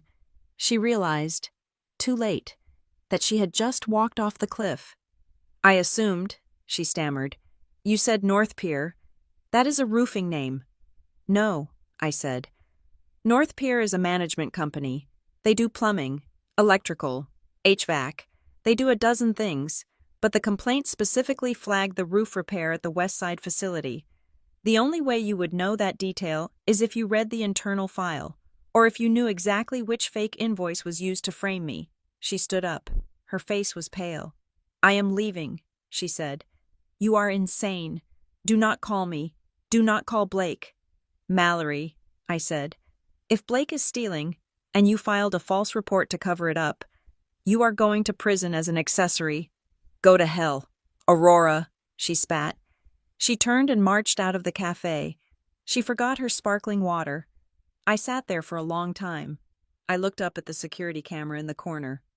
I hoped the resolution was high enough to catch the terror in her eyes when she realized she had said too much. The fallout was immediate.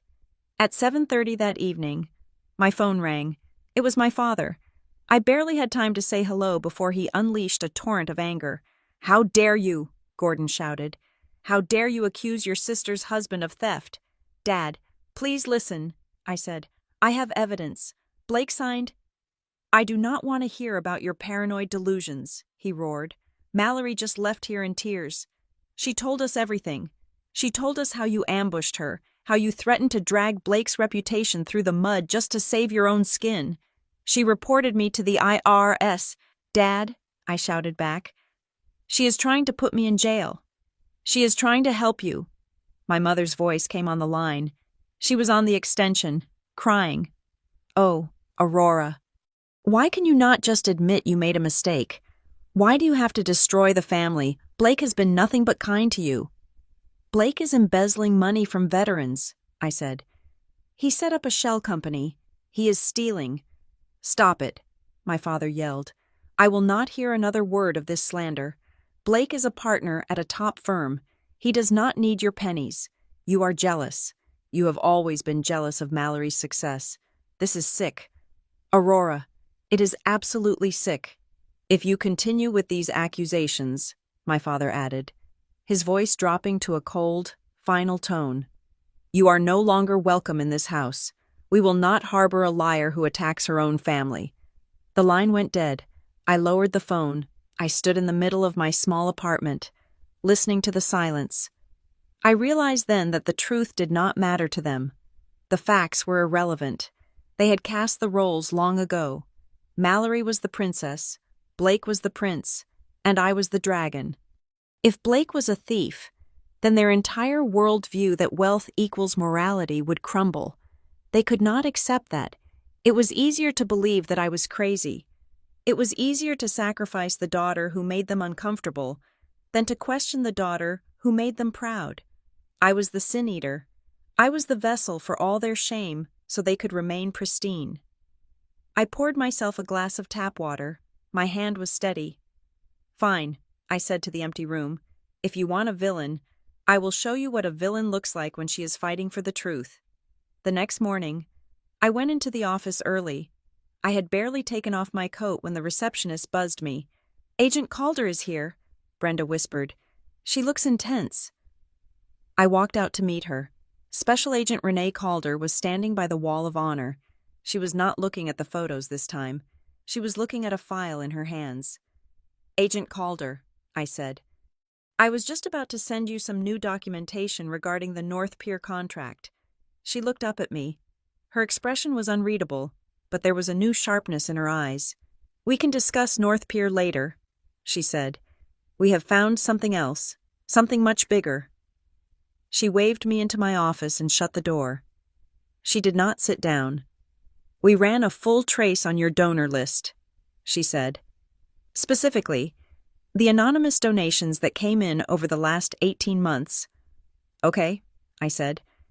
"We have a few anonymous donors. It is standard." "You received a donation of $50,000 last June," she said. "It came through a donor-advised fund. Very hard to trace." "I remember," I said. "It allowed us to renovate the kitchen at the intake center. It was a godsend." "It was not a godsend, Ms. Sanders. It was a wash cycle." She placed a bank record on my desk.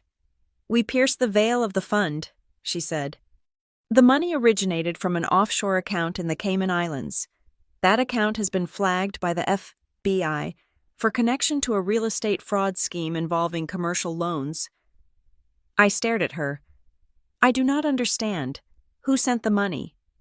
"The offshore account is controlled by a holding company," Calder said, "and the primary beneficiary of that holding company is the Harlan Family Trust." The room seemed to tilt. The Harlan Family Trust. Blake's family money. "Wait," I said, my mind racing. "Are you saying Blake Harlan donated $50,000 to me?" "I am saying that Blake Harlan took dirty money from a fraud scheme, moved it through an offshore account, and then donated it to your nonprofit to clean it," Calder said. "He turned illegal cash into a tax-deductible charitable contribution, and then, based on your North Pier invoices, he likely pulled the money right back out through the fake repair contracts." She leaned over the desk. "This is not just embezzlement, Ms. Sanders. This is money laundering. It is a federal racketeering charge. And right now, you are the one holding the bag because the money ended up in your account." I sat back in my chair. It was worse than I thought. Blake was not just stealing from me. He was using Harbor Bridge as a washing machine for crimes he was committing elsewhere. He was using the veterans, men and women who had bled for this country as a cover for his dirty financial games. And Mallory had reported me. If the IRS investigated me for fraud, they would find the misused funds. They would see the money coming in and the money going out to the shell company. They would assume I was the one doing the laundering. Blake and Mallory had built a frame so perfect, so diabolical, that it was almost a work of art. "Agent Calder," I said, "I need to show you an email I received from my sister." I looked at her. "And then," I said, "I am going to tell you exactly how my brother-in-law recommended a roofing contractor that does not exist." The investigation had just shifted gears. We were no longer looking for a clerical error. We were hunting a predator. And he was sitting at my family's dinner table. The moment Agent Calder walked out of my office with the evidence of money laundering, I knew that being innocent was no longer enough.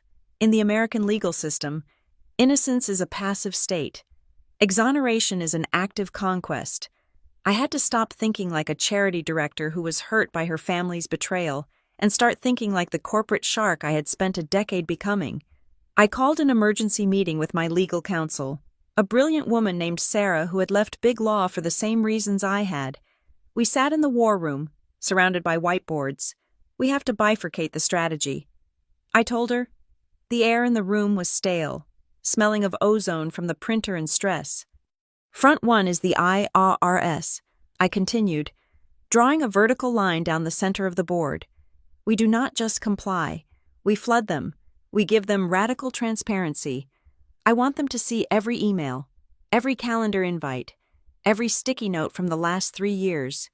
If we act like we are hiding something, they will keep digging. If we open the doors wide, they will see the house is clean, and front two. Sarah asked, capping her marker.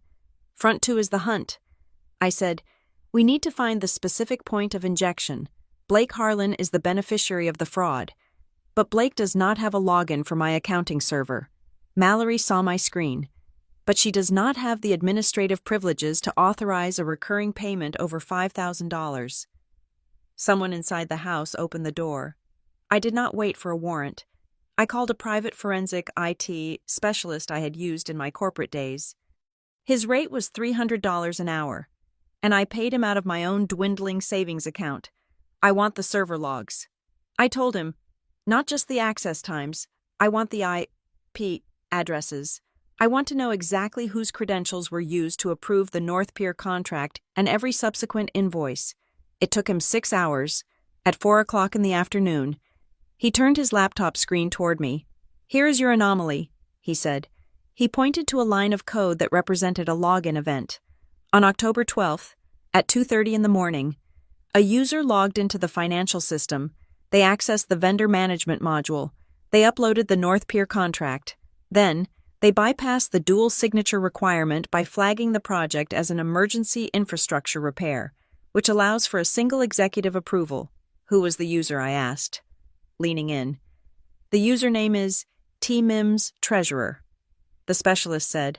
I felt a cold weight settle in my stomach. Trevor Mims. Trevor was not just my board treasurer. He was my father's oldest friend. He had taught me how to swing a golf club when I was 12. He was the man who gave the toast at my parents' 40th anniversary party. He was the uncle who always slipped me a $20 bill at Christmas. I looked at the IP address associated with the login. It does not match Trevor's home address. The specialist noted, it traces back to a secure Wi-Fi network at the Commonwealth Club. My jaw tightened. The Commonwealth Club was the private members-only establishment where my father and Trevor spent their Tuesday evenings. I did not call Trevor. I did not email him. I drove straight to his insurance agency in downtown Baltimore. I walked past his secretary without waiting to be announced. Trevor was sitting behind his mahogany desk, looking at a spreadsheet. When he saw me, he smiled. But it was a brittle, nervous thing. Aurora, he said, standing up. To what do I owe the pleasure I heard there was some trouble at the nonprofit? I did not sit down. I placed the printout of the server log on his desk. Trouble is a mild word. Trevor, I said, I am currently the subject of a federal criminal investigation for money laundering and embezzlement. And according to this log, you are the one who authorized the payments to the shell company that is stealing the money. Trevor's face went the color of old parchment. He looked at the paper, then back at me. I do not know what that is, he stammered. Stop it, I said. My voice was low and lethal. You logged in at 2:30 in the morning from the club. You approved North Pier. Why? He sank back into his chair. He looked suddenly very old. It was just a favor. Aurora, he whispered. Blake said he had a client who needed a contract to show some cash flow for a loan application.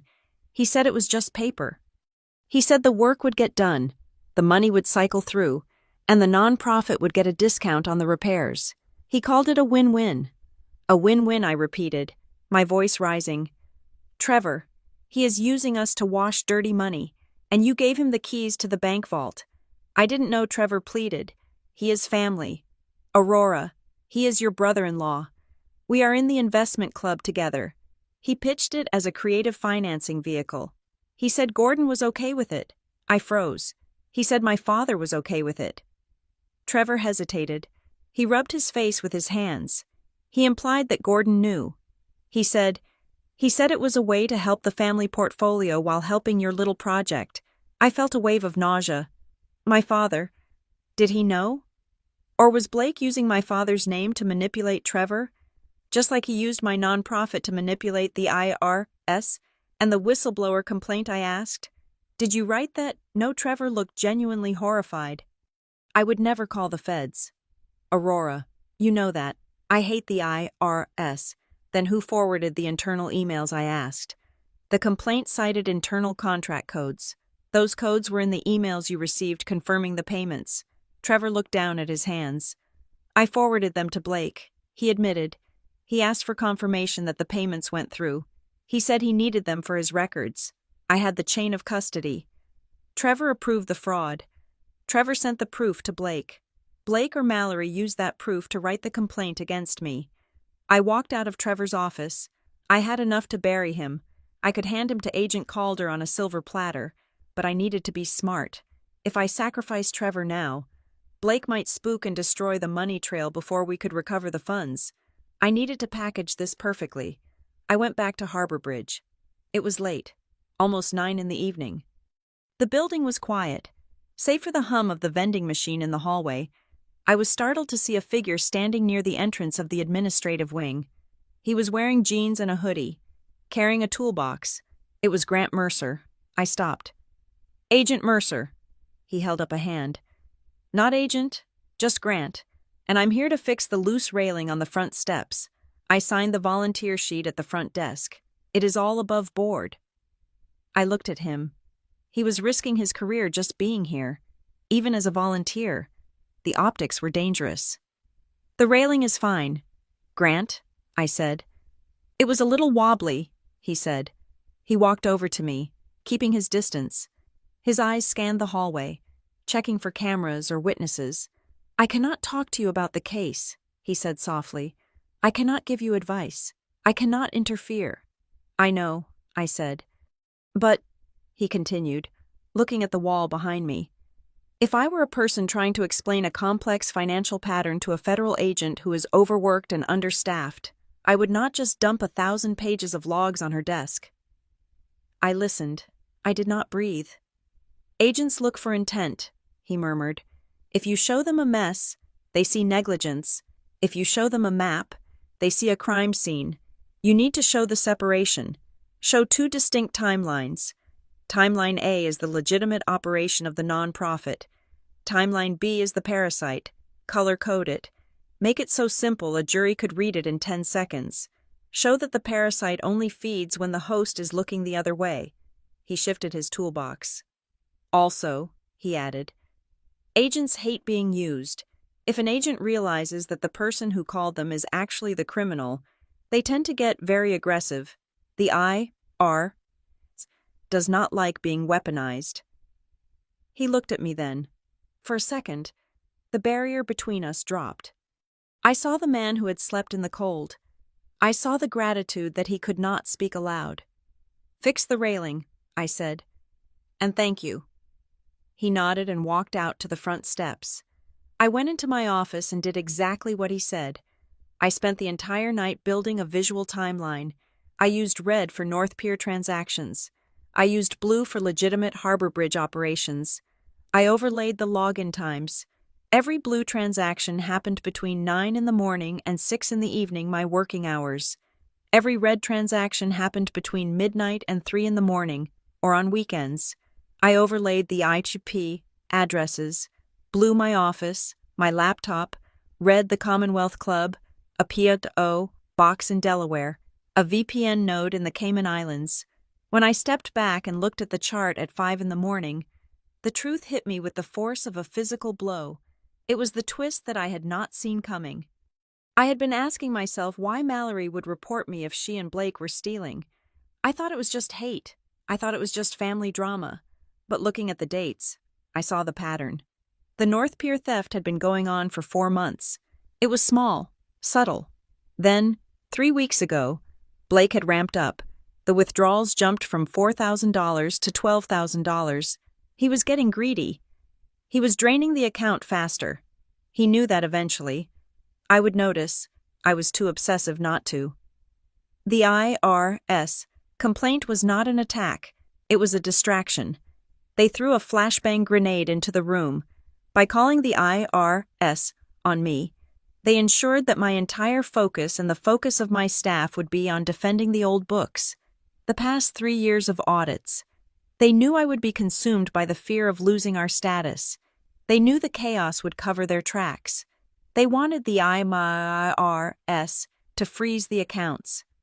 If the accounts were frozen, the contractors, North Pier, would have a legal excuse to stop working and disappear.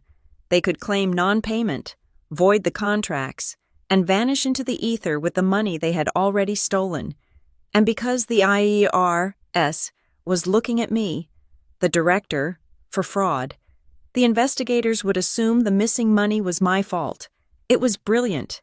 It was a heist disguised as a whistleblower complaint. They were not trying to get me fired. They were trying to use the federal government to close the loop on their money laundering scheme so they could walk away clean. I stared at the chart. "You underestimated one thing," I whispered to the empty room. They underestimated the fact that I did not panic. They underestimated the fact that I kept everything, and most of all, they underestimated the fact that the agent they sent to destroy me was a man who owed his life to the very institution they were trying to rob. I rolled up the chart. I put the server logs in a secure folder. It was time to play the final move. I was not just going to clear my name. I was going to turn their own weapon, the IRM, around and point it straight at the country club. I picked up my phone and dialed Agent Calder's number. It was 6 in the morning. "Agent Calder?" I said when she answered. Her voice groggy. "This had better be good." "Ms. Sanders," she said. "It is not good," I said. "It is perfect. I know how they did it, and I know where the money is going next. If you want to catch them, you need to be at my office in an hour and bring a warrant for the Commonwealth Club. The rumor mill in the nonprofit world does not operate on facts. It operates on fear, and fear travels faster than a fiber optic cable." 3 days after I handed the timeline to Agent Calder, the whispers started. I do not know who leaked it. It could have been a clerk at the bank where the IRS sent a subpoena. It could have been a gossip-hungry staffer at the Department of Revenue. It did not matter. What matters is that by Wednesday morning, my inbox was a graveyard of politeness. The first blow came from the City Community Trust. They had been funding our job placement program for 3 years. "Dear Ms. Sanders," the email read, "in light of recent allegations regarding financial irregularities at Harbor Bridge, we are pausing the release of the third quarter grant tranche pending the outcome of the federal inquiry. That was $25,000. Gone. Then came the corporate sponsors. A local grocery chain that donated food canceled their weekly delivery, citing supply chain issues, but I knew the manager well enough to know he had been ordered to distance the brand from a potential scandal. I sat in my office, watching the cancellations roll in. It was like watching the supports of a bridge snap one by one. The structure was still standing, but gravity was waiting. My staff walked on eggshells. They whispered in the break room. They knew something was wrong. You cannot hide a federal investigation from the people who balance the checkbooks. I had to address it. I called an all-hands meeting in the common room of the main facility. I stood in front of 40 people staff, volunteers, and residents. The residents were the ones who broke my heart. Men and women who had carried rifles in deserts and jungles, now looking at me with the terrified eyes of children who are afraid their foster parents are about to send them back. "There are rumors going around," I said. My voice was steady, though my hands were shaking behind the podium. "You may hear that we are under review. That is true. We are cooperating fully with a government audit." A hand went up. It was old Mr. Henderson, a Vietnam vet in a wheelchair. "Are they going to close us down?" "Aurora?" he asked. I got nowhere else to go. The room went silent. "No," I said. It was a lie, or at least a hope disguised as a promise. No one is closing us down. No one is losing their bed. I have a contingency fund. I will pay the electric bill out of my own pocket if I have to. I will sleep in my car before I let any of you sleep on the street. It was the right thing to say, but as I looked at their relieved faces, I felt a heavy stone of guilt in my gut. I did not have a contingency fund. I had emptied my savings to pay the forensic IT guy. If the donors stayed away for another month, we were finished. That night, I had to put on a different kind of mask. It was my mother's 65th birthday. Under normal circumstances, I would have feigned illness. I would have claimed a crisis at the shelter, but I knew that if I did not show up, it would look like an admission of guilt. In my family, attendance is mandatory, affection is optional. The dinner was held at a French bistro that served portions so small they looked like insults. My father, Gordon, was wearing a new suit. My mother, Elaine, was draped in pearls, beaming with the fragile happiness of a woman who believes that if the table setting is perfect, the family is perfect. And then there was Mallory. She arrived with Blake. They looked like a campaign poster. Blake was tanned, relaxed, smiling his shark-like smile. He shook my father's hand firmly. He kissed my mother's cheek. He did not look at me. Mallory did. She looked at me with a triumphant, predatory glint. She thought she had won. She thought I was currently drowning in paperwork, terrified and broken. She had no idea that I had given Agent Calder the map to her husband's crimes. We sat down. The waiter poured wine. "So," Mallory said. After the appetizers were cleared, she swirled her Chardonnay. "I heard some disturbing news today. A friend of mine on the hospital board mentioned that Harbor Bridge is being investigated by the IRS. Is that true?" Aurora. The table went deadly quiet. My mother dropped her fork. "Mallory, not now," Mom whispered. "I am just asking," Mallory said, widening her eyes in mock innocence. "I mean, it is humiliating. People are talking. They are saying it is fraud. I just want to know if I need to tell my friends that my sister is going away for a while." My father put down his wine glass. His face was darkening. "Is this true? Aurora?" he demanded. "Are you being investigated?" I cut a piece of my steak. I chewed it slowly. I swallowed. "Yes," I said. "There is an investigation." "God in heaven," my father hissed. "The shame of it. Do you have any idea what this does to our name, to Blake's reputation?" Blake cleared his throat. "It is unfortunate, really. We tried to warn her about proper compliance. Non-profits are tricky beasts." I looked at Blake. He was so smooth, so confident. He truly believed he was untouchable. "It is funny you mention compliance, Blake," I said. "Considering the investigation is focusing on vendor fraud," Blake's smile faltered for a fraction of a second. "Vendor fraud?" Mallory laughed. "See, I told you. She is paying her friends under the table." I turned to my sister. I looked her dead in the eye. "Mallory," I said, "you have so many opinions about my work. You talk about it constantly. But let me ask you a question. In 8 years, have you ever set foot in one of my facilities?" "What?" She blinked. 8 years, I repeated. 3 locations, hundreds of veterans. Have you ever visited? Have you ever brought a meal? Have you ever shaken a hand? Do you even know the address of the main office without looking it up on Google Maps?" "I am busy," she stammered. "I have a practice. I donate." "You do not donate," I said. "You criticize. You sit in your ivory tower and judge work that you are too squeamish to even look at. You call it a scam because you cannot imagine doing something for nothing. But you know what? That is fine. Stay in your tower. But do not pretend you care about the integrity of the organization. You do not care about the veterans. You only care about the mirror." "That is enough." My father slammed his hand on the table. The silverware jumped. "You will not speak to your sister that way. She is a success. She is not the one bringing federal agents to our doorstep. You are a disgrace. Aurora. You have always been stubborn. But this This is criminal incompetence. It is criminal, I agreed, looking at Blake. But not incompetence. I stood up. I placed my napkin on the table. Happy birthday, Mom, I said. I am sorry I cannot stay for the cake. I have to go meet with my lawyer. We are preparing to hand over the final evidence. I walked out. I felt their eyes boring into my back. I felt the heat of their judgment. But for the first time in years, it did not burn. It just felt like fuel. The next morning, the dynamic shifted. My lawyer, Sarah, called me at 7. Good news and bad news, she said. The good news is that Agent Calder has officially signaled that the fraud allegations against you personally are unsupported.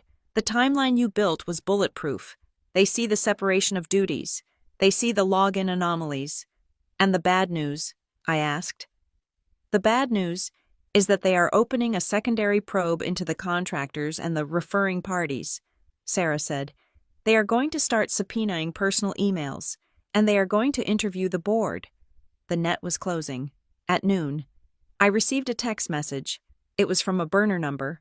Meet me at the parking lot behind the old stadium. Row G. 30 minutes. Alone. I knew who it was. I drove to the stadium. It was an abandoned concrete bowl on the edge of the city, a monument to failed urban planning. I parked in Row G. A sedan pulled up next to me. The window rolled down.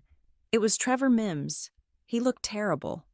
He had not shaved in 2 days. His eyes were red-rimmed and darting around nervously. Get in, he said. I locked my car and climbed into his passenger seat. The car smelled of stale fast food and panic. They called me, Trevor said. His voice was shaking. The FBI, not the IRS, the FBI.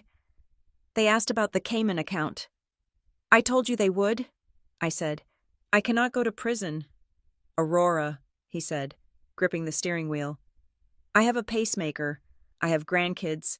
I was just trying to help the club. Blake said it was standard arbitrage. Blake lied to you. Trevor, I said. He used you. I know, he whispered. I know that now. He turned to me. There was desperation in his eyes, wet and pathetic. I'm going to cut a deal, he said. My lawyer is talking to the prosecutor this afternoon. I am going to tell them everything about the logins. I am going to tell them that Blake gave me the North Pier contract and told me to upload it. Good, I said. That is the truth. But there is something else, Trevor said. Something you need to know. Something I'm going to give them to show I was manipulated. He reached into his jacket pocket and pulled out a folded piece of paper. It was a printout of an email chain. I told you I forwarded the internal emails to Blake, he said, but I did not tell you about the request regarding the IRS. I took the paper. It was an email from Mallory to Trevor. Dated 5 weeks ago. Subject: Quick question, Uncle Trevor. I'm worried about Aurora. I think she is in over her head. If someone were to theoretically report a nonprofit for checking into, what are the specific phrases that make the IRS pay attention? I do not want a generic form. I want the nuclear option. What triggers an immediate audit? Below that was Trevor's reply, reluctant, but helpful. He had given her a list of buzzwords: gross misappropriation, executive inurement, shell vendor, kickback. But it was Mallory's next reply that made my blood freeze. Thanks. And can you send me the template for the whistleblower form? I want to make sure the language is perfect. We need to make sure they freeze the assets immediately. It is for her own good. If the money stops, she has to stop. I stared at the paper. Mallory had not just reported me. She had engineered the kill shot. She had specifically asked how to freeze the assets. She knew. She might not have known the details of Blake's laundering, but she knew that freezing the money would destroy the shelter. She knew it would leave the veterans on the street. And she did it anyway. She wanted the maximum amount of damage in the shortest amount of time. She played you, Trevor, I said softly. She used your knowledge to build the bomb, and then she dropped it on her own sister. I thought she was trying to stage an intervention. Trevor wept. She said she just wanted to force you to close the doors so you would come back to the family firm. I didn't know she was going to call the criminal division. I folded the paper and put it in my pocket. "You are going to give this to the prosecutor?" I asked. "Yes," Trevor said. "It proves I was not the mastermind. It proves I was just following requests from the family." "Do it," I said. "Save yourself, Trevor." I got out of the car. I stood in the empty parking lot, the wind whipping my hair across my face. The betrayal was complete. My brother-in-law was a thief. My father's best friend was a coward. And my sister was something far worse than I had ever imagined. She was not just jealous. She was an architect of ruin. She had asked for the nuclear option. I looked toward the city skyline. "Okay, Mallory," I whispered. "You wanted nuclear. You are about to get the fallout." I got back in my car. I did not go home. I drove to the one place where I knew I could find an ally who understood exactly what it meant to be collateral damage in a rich man's war.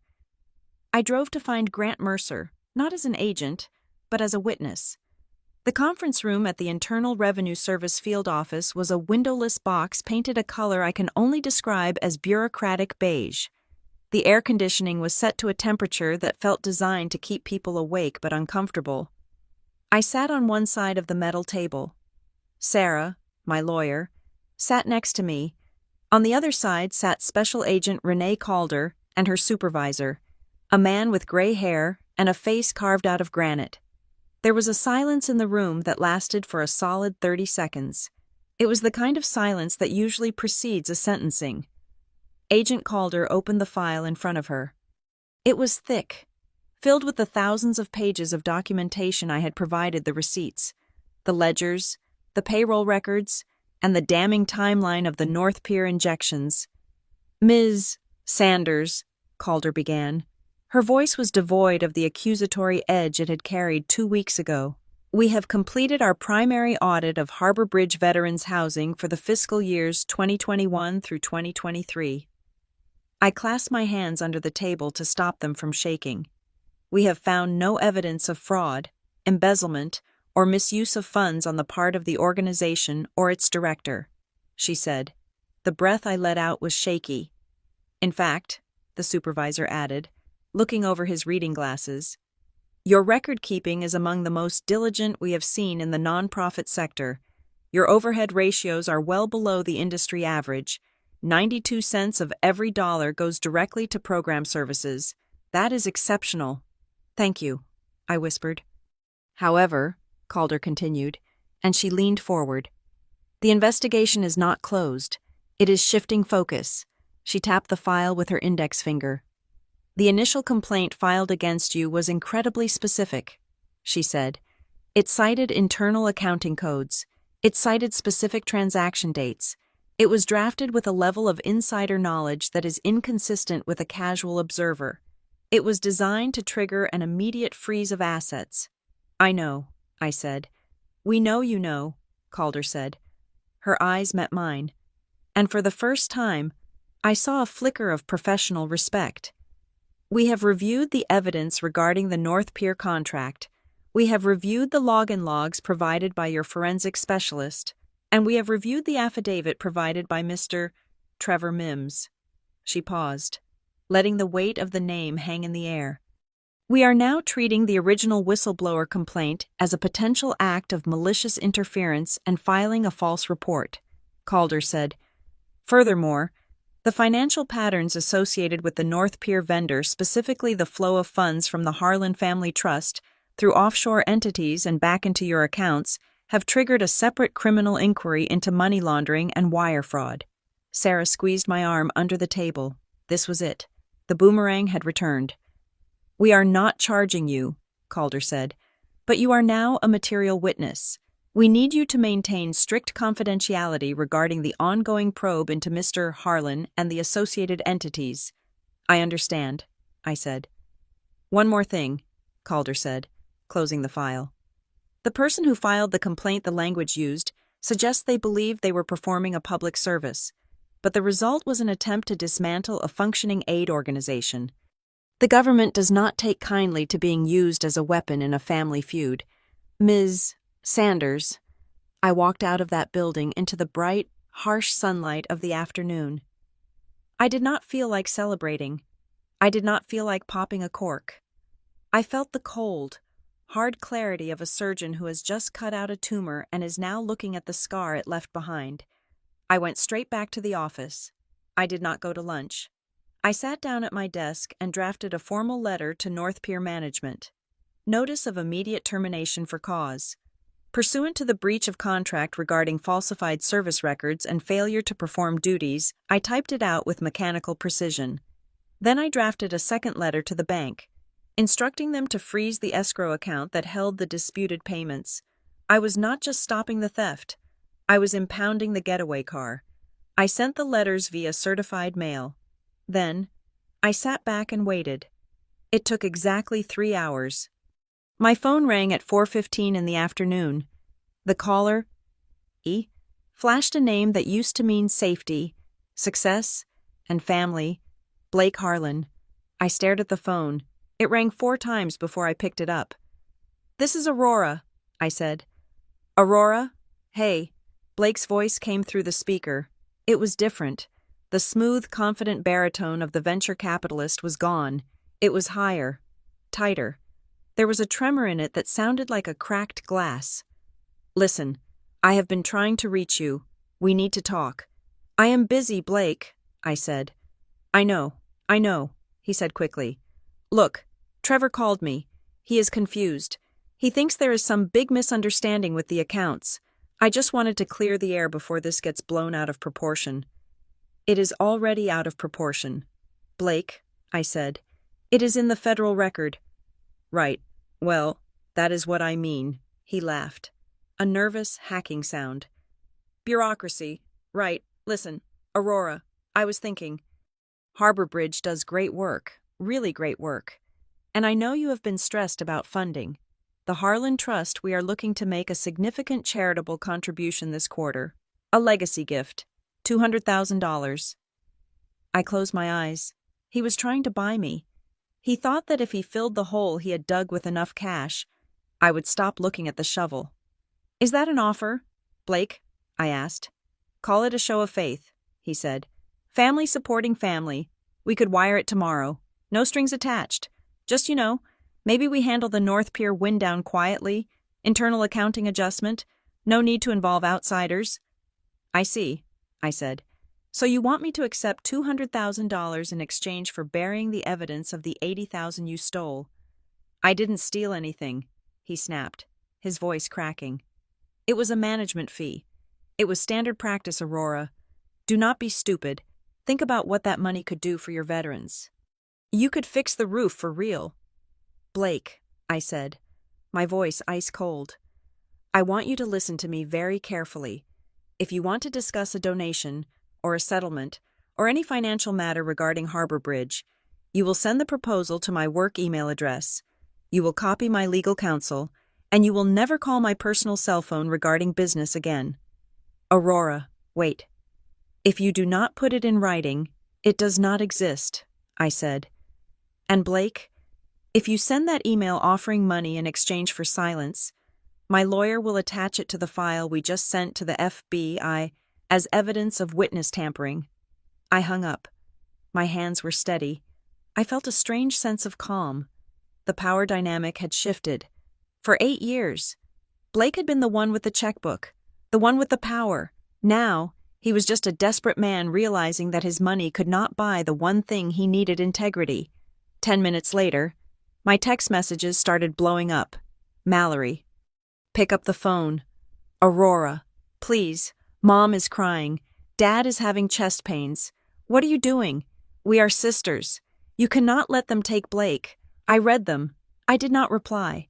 Mallory was panicking. The reality was setting in. She had pulled the lever to drop the trap door, expecting me to fall. Instead, she was the one standing on it. She realized now that the nuclear option she had asked for was not a precision strike. It was a bomb, and she was standing at ground zero. I left the office at 6. I drove to my parents' house. I did not want to go, but I knew I had to face them one last time before the indictment came down. They were in the living room.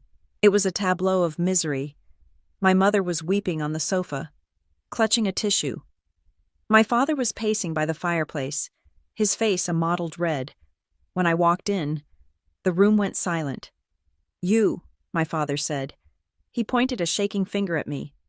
"You did this. You went to the authorities. You turned in your own family." I answered questions. "Dad," I said, "I told the truth. That is what you taught me to do. Isn't it?" "The truth," he spat. "The truth is that you are vindictive. Blake made a mistake. Maybe he got a little creative with the accounting, but he did it to help us, to help the portfolio. And Mallory, she was just trying to protect you from yourself." "Protect me?" I asked, stepping further into the room. "She asked for a template to freeze my assets. She tried to shut down the shelter. She tried to put 40 veterans on the street. She was worried about you," my mother wailed. "She thought you were overworked. She thought if the nonprofit closed, you would come back to us. She loves you, Aurora." I looked at them. I looked at the expensive furniture, the art on the walls, the velvet curtains that shut out the world. They were so terrified of losing their status that they had twisted the definition of love into something unrecognizable. "Mom," I said gently, "love is not filing a false federal report against your sister. Love is not trying to destroy her life's work because you are jealous." "She is not jealous," my father shouted. "She is successful. She has everything." "She has nothing," I said. "She has a husband who is a criminal and a family who enables her cruelty. That is not success. That is a tragedy." "You are destroying this family," my father said, his voice dropping to a low, trembling growl.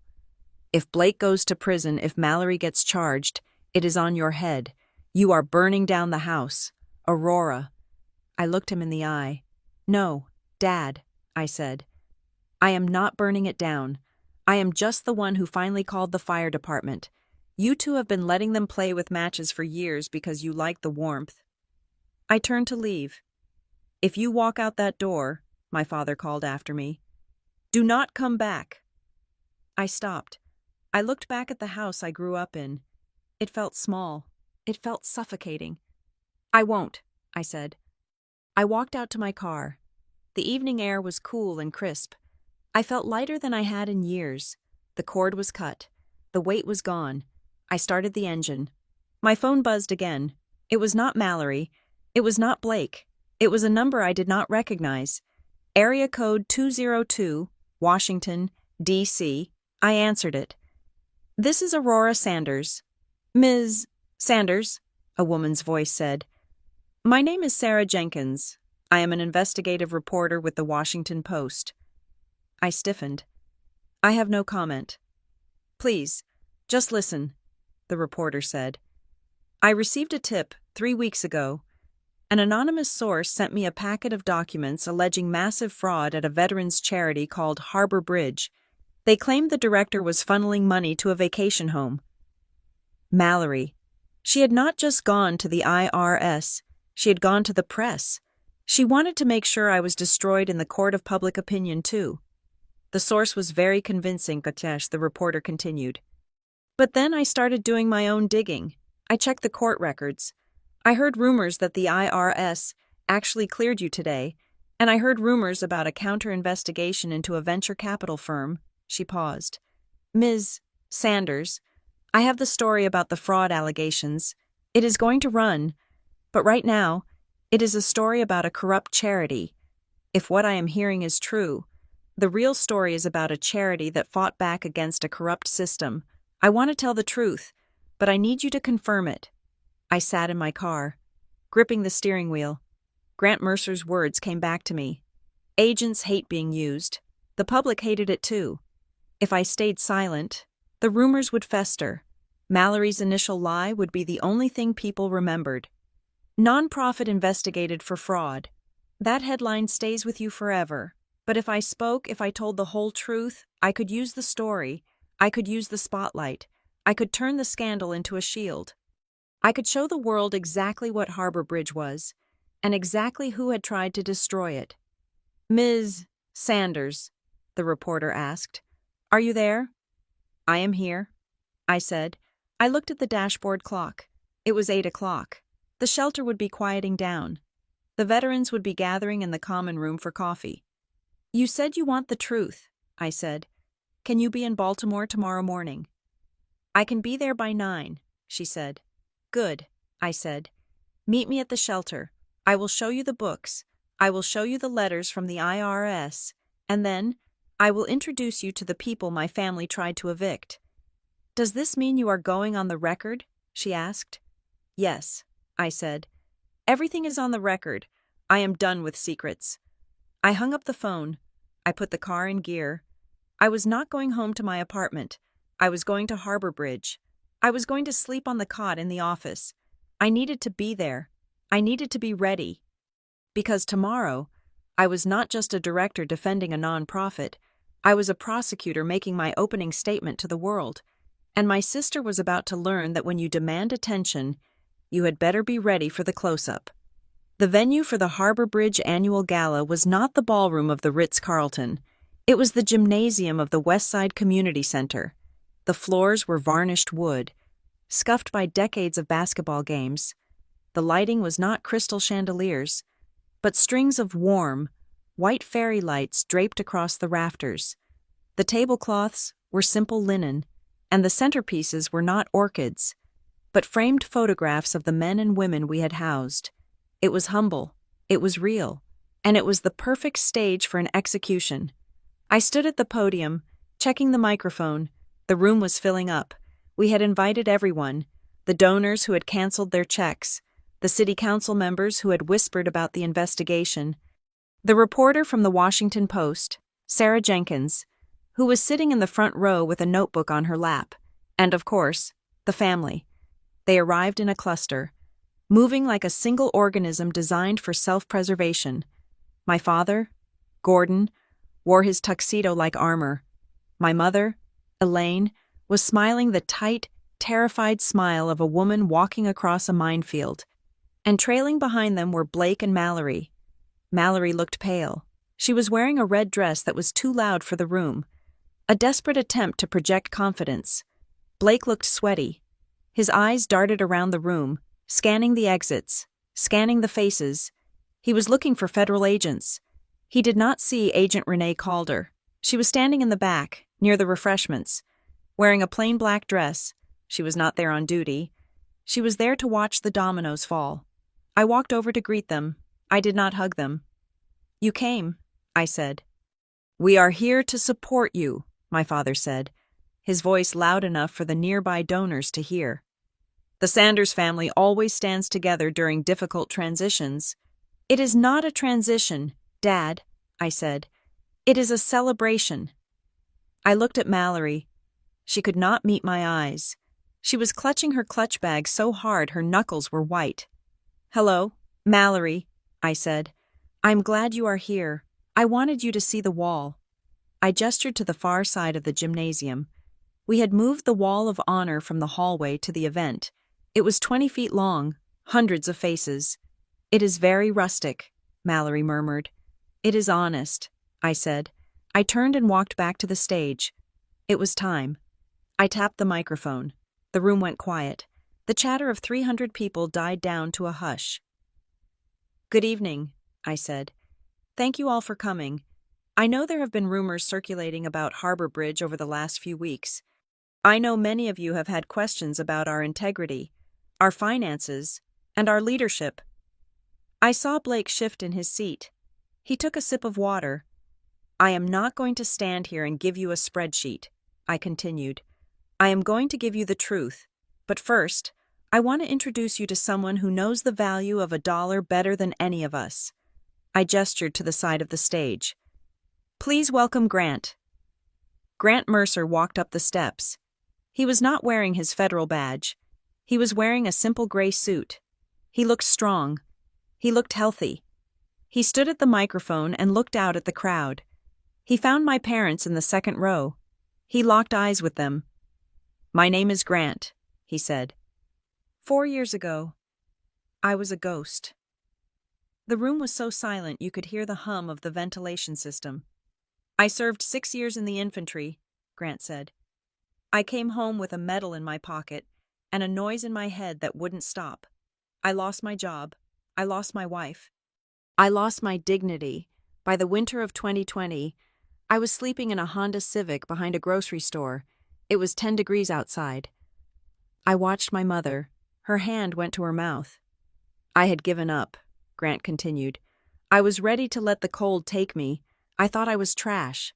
I thought I was a burden. He pointed to the photo wall. Then I met Aurora, he said. She didn't ask me for my credit score. She didn't ask me why I was a failure. She gave me a key. She gave me a coffee. And she told me that my life was worth saving. Grant paused. His voice thickened with emotion. Saving me was not about the money, he said. It cost maybe $50 a night to house me. But the value, you cannot put a price on being looked at like a human being again. That is what this place does. It does not just build roofs. It rebuilds men. He looked directly at Mallory. Anyone who tries to tear this place down, Grant said, his voice hard as steel, is not attacking a business. They are attacking the only lifeline that thousands of us have left. Grant stepped back. The applause was not polite. It was thunderous. People were standing. I saw tears on the faces of the donors who had frozen their grants just days ago. My father was not clapping. He was staring at Grant with a look of profound confusion. He was realizing, for the first time, that the charity case his daughter ran was actually a powerhouse of redemption. I took the microphone back. Thank you, Grant, I said. I placed a single piece of paper on the podium. Yesterday, I said, the Internal Revenue Service concluded a comprehensive audit of Harbor Bridge veterans' housing. I held up the paper. We have been cleared of all allegations of fraud, I said. The finding was that our organization operates with 0% financial irregularity regarding our internal funds. A wave of relief washed over the room. There were cheers. However, I said, cutting through the noise, the investigation did find something. The room went deadly quiet again. It found that our organization was the victim of a sophisticated external attack, I said. A predatory vendor, hiding behind a shell company, attempted to siphon funds from our repair budget. This vendor was introduced to us by a trusted source, and the attack was coordinated with a false whistleblower complaint designed to freeze our assets so the theft would go unnoticed. I looked at the table where my family sat. Blake had stopped drinking his water. He was frozen. I want to be very clear, I said, my voice projecting to the back of the room. The person who filed the complaint against us knew it was a lie. They used the federal government as a weapon to cover up a crime. They tried to burn down this shelter to hide their own greed. I saw the reporter, Sarah Jenkins, writing furiously. We have identified the shell company, I said. It is called North Pier Management. Blake flinched as if I had slapped him. And as of this morning, I continued, I have turned over the full file including the email chains, the IP logs, and the bank tracing records to the Federal Bureau of Investigation and the United States Attorney's Office. I looked straight at Blake, then I shifted my gaze to Mallory. We do not hide from the law here, I said.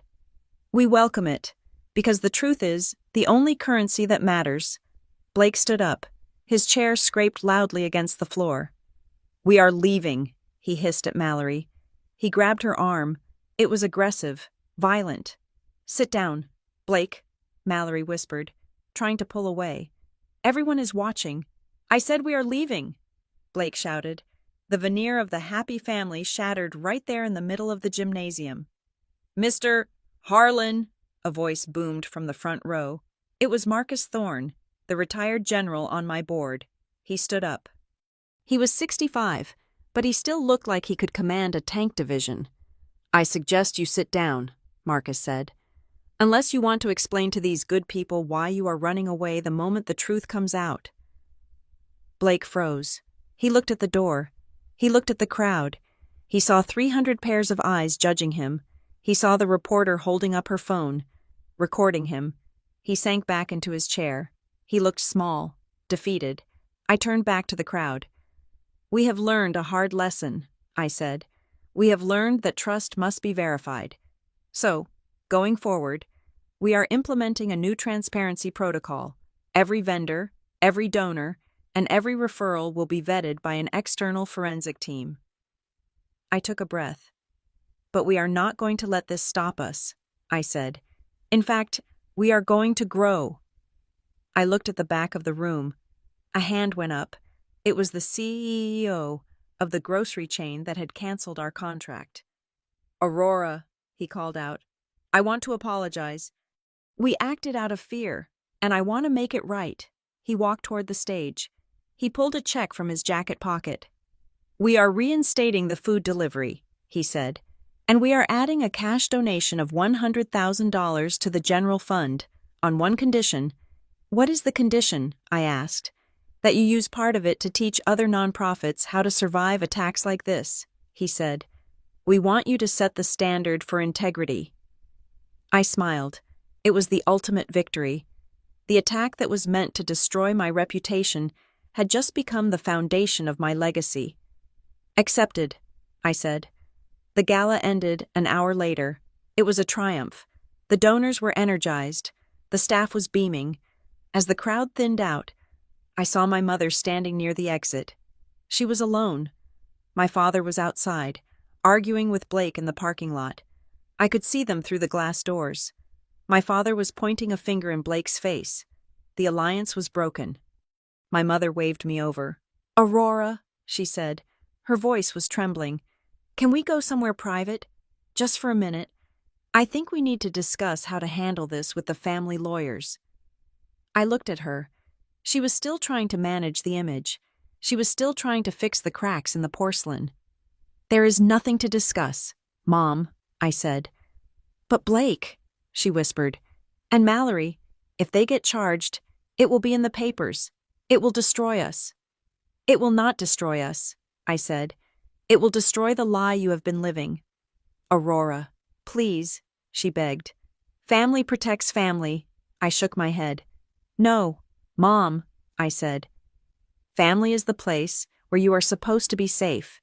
Family is not a cartel where you bury the bodies together. You watch them try to dismantle my life. You watch them try to hurt Grant and the others, and you said nothing because you wanted to keep the peace. I stepped back. I am done keeping the peace, I said. I am keeping the books. And my books are clean. I walked away from her. I did not look back. I found Mallory standing by the wall of honor. Blake had left her there. He was presumably on the phone with his criminal defense attorney. Mallory was staring at a specific photo. It was the picture of Grant from 4 years ago. The hollow cheeks. The desperate eyes. She looked from the photo to the man standing across the room, laughing with a group of veterans. She heard my footsteps. I didn't know, she whispered. She did not turn around. You didn't know what? I asked. I didn't know he was real, she said. I thought they were just numbers. I thought you were just making it up to look good. That is the difference between us, Mallory, I said. You look at people and see props. I look at them and see people. She turned to face me. Her makeup was smeared. The arrogance was gone. She looked like a little girl who had broken a vase and realized she couldn't glue it back together. What is going to happen to me? She asked. The IRS is reviewing your complaint for malicious intent, I said, and the FBI will likely want to know how much you knew about Blake's laundering. If you are lucky, you will just get probation and a massive fine. If you are unlucky, well, you might need a good lawyer. I am sorry, she sobbed. I know, I said, but sorry does not fix the roof. Only work does that. I left her there, weeping in front of the faces of the people she had tried to erase. I walked out of the gymnasium and into the cool night air.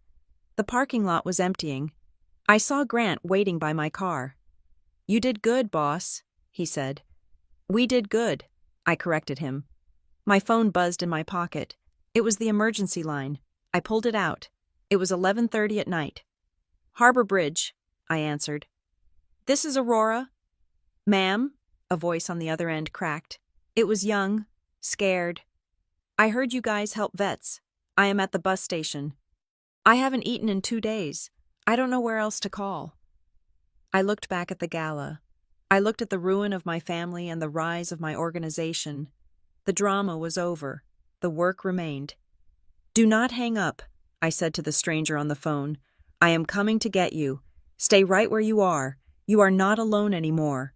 I got into my car, I started the engine, and I drove into the darkness to bring someone into the light. Thank you so much for listening to this story. I would love to know where you are tuning in from. So please drop a comment below and let's get a conversation started. If you enjoyed seeing justice served, make sure to subscribe to Maya Revenge Stories. Hit that like button and smash the hype button to help this story reach even more people. Your support means the world to us.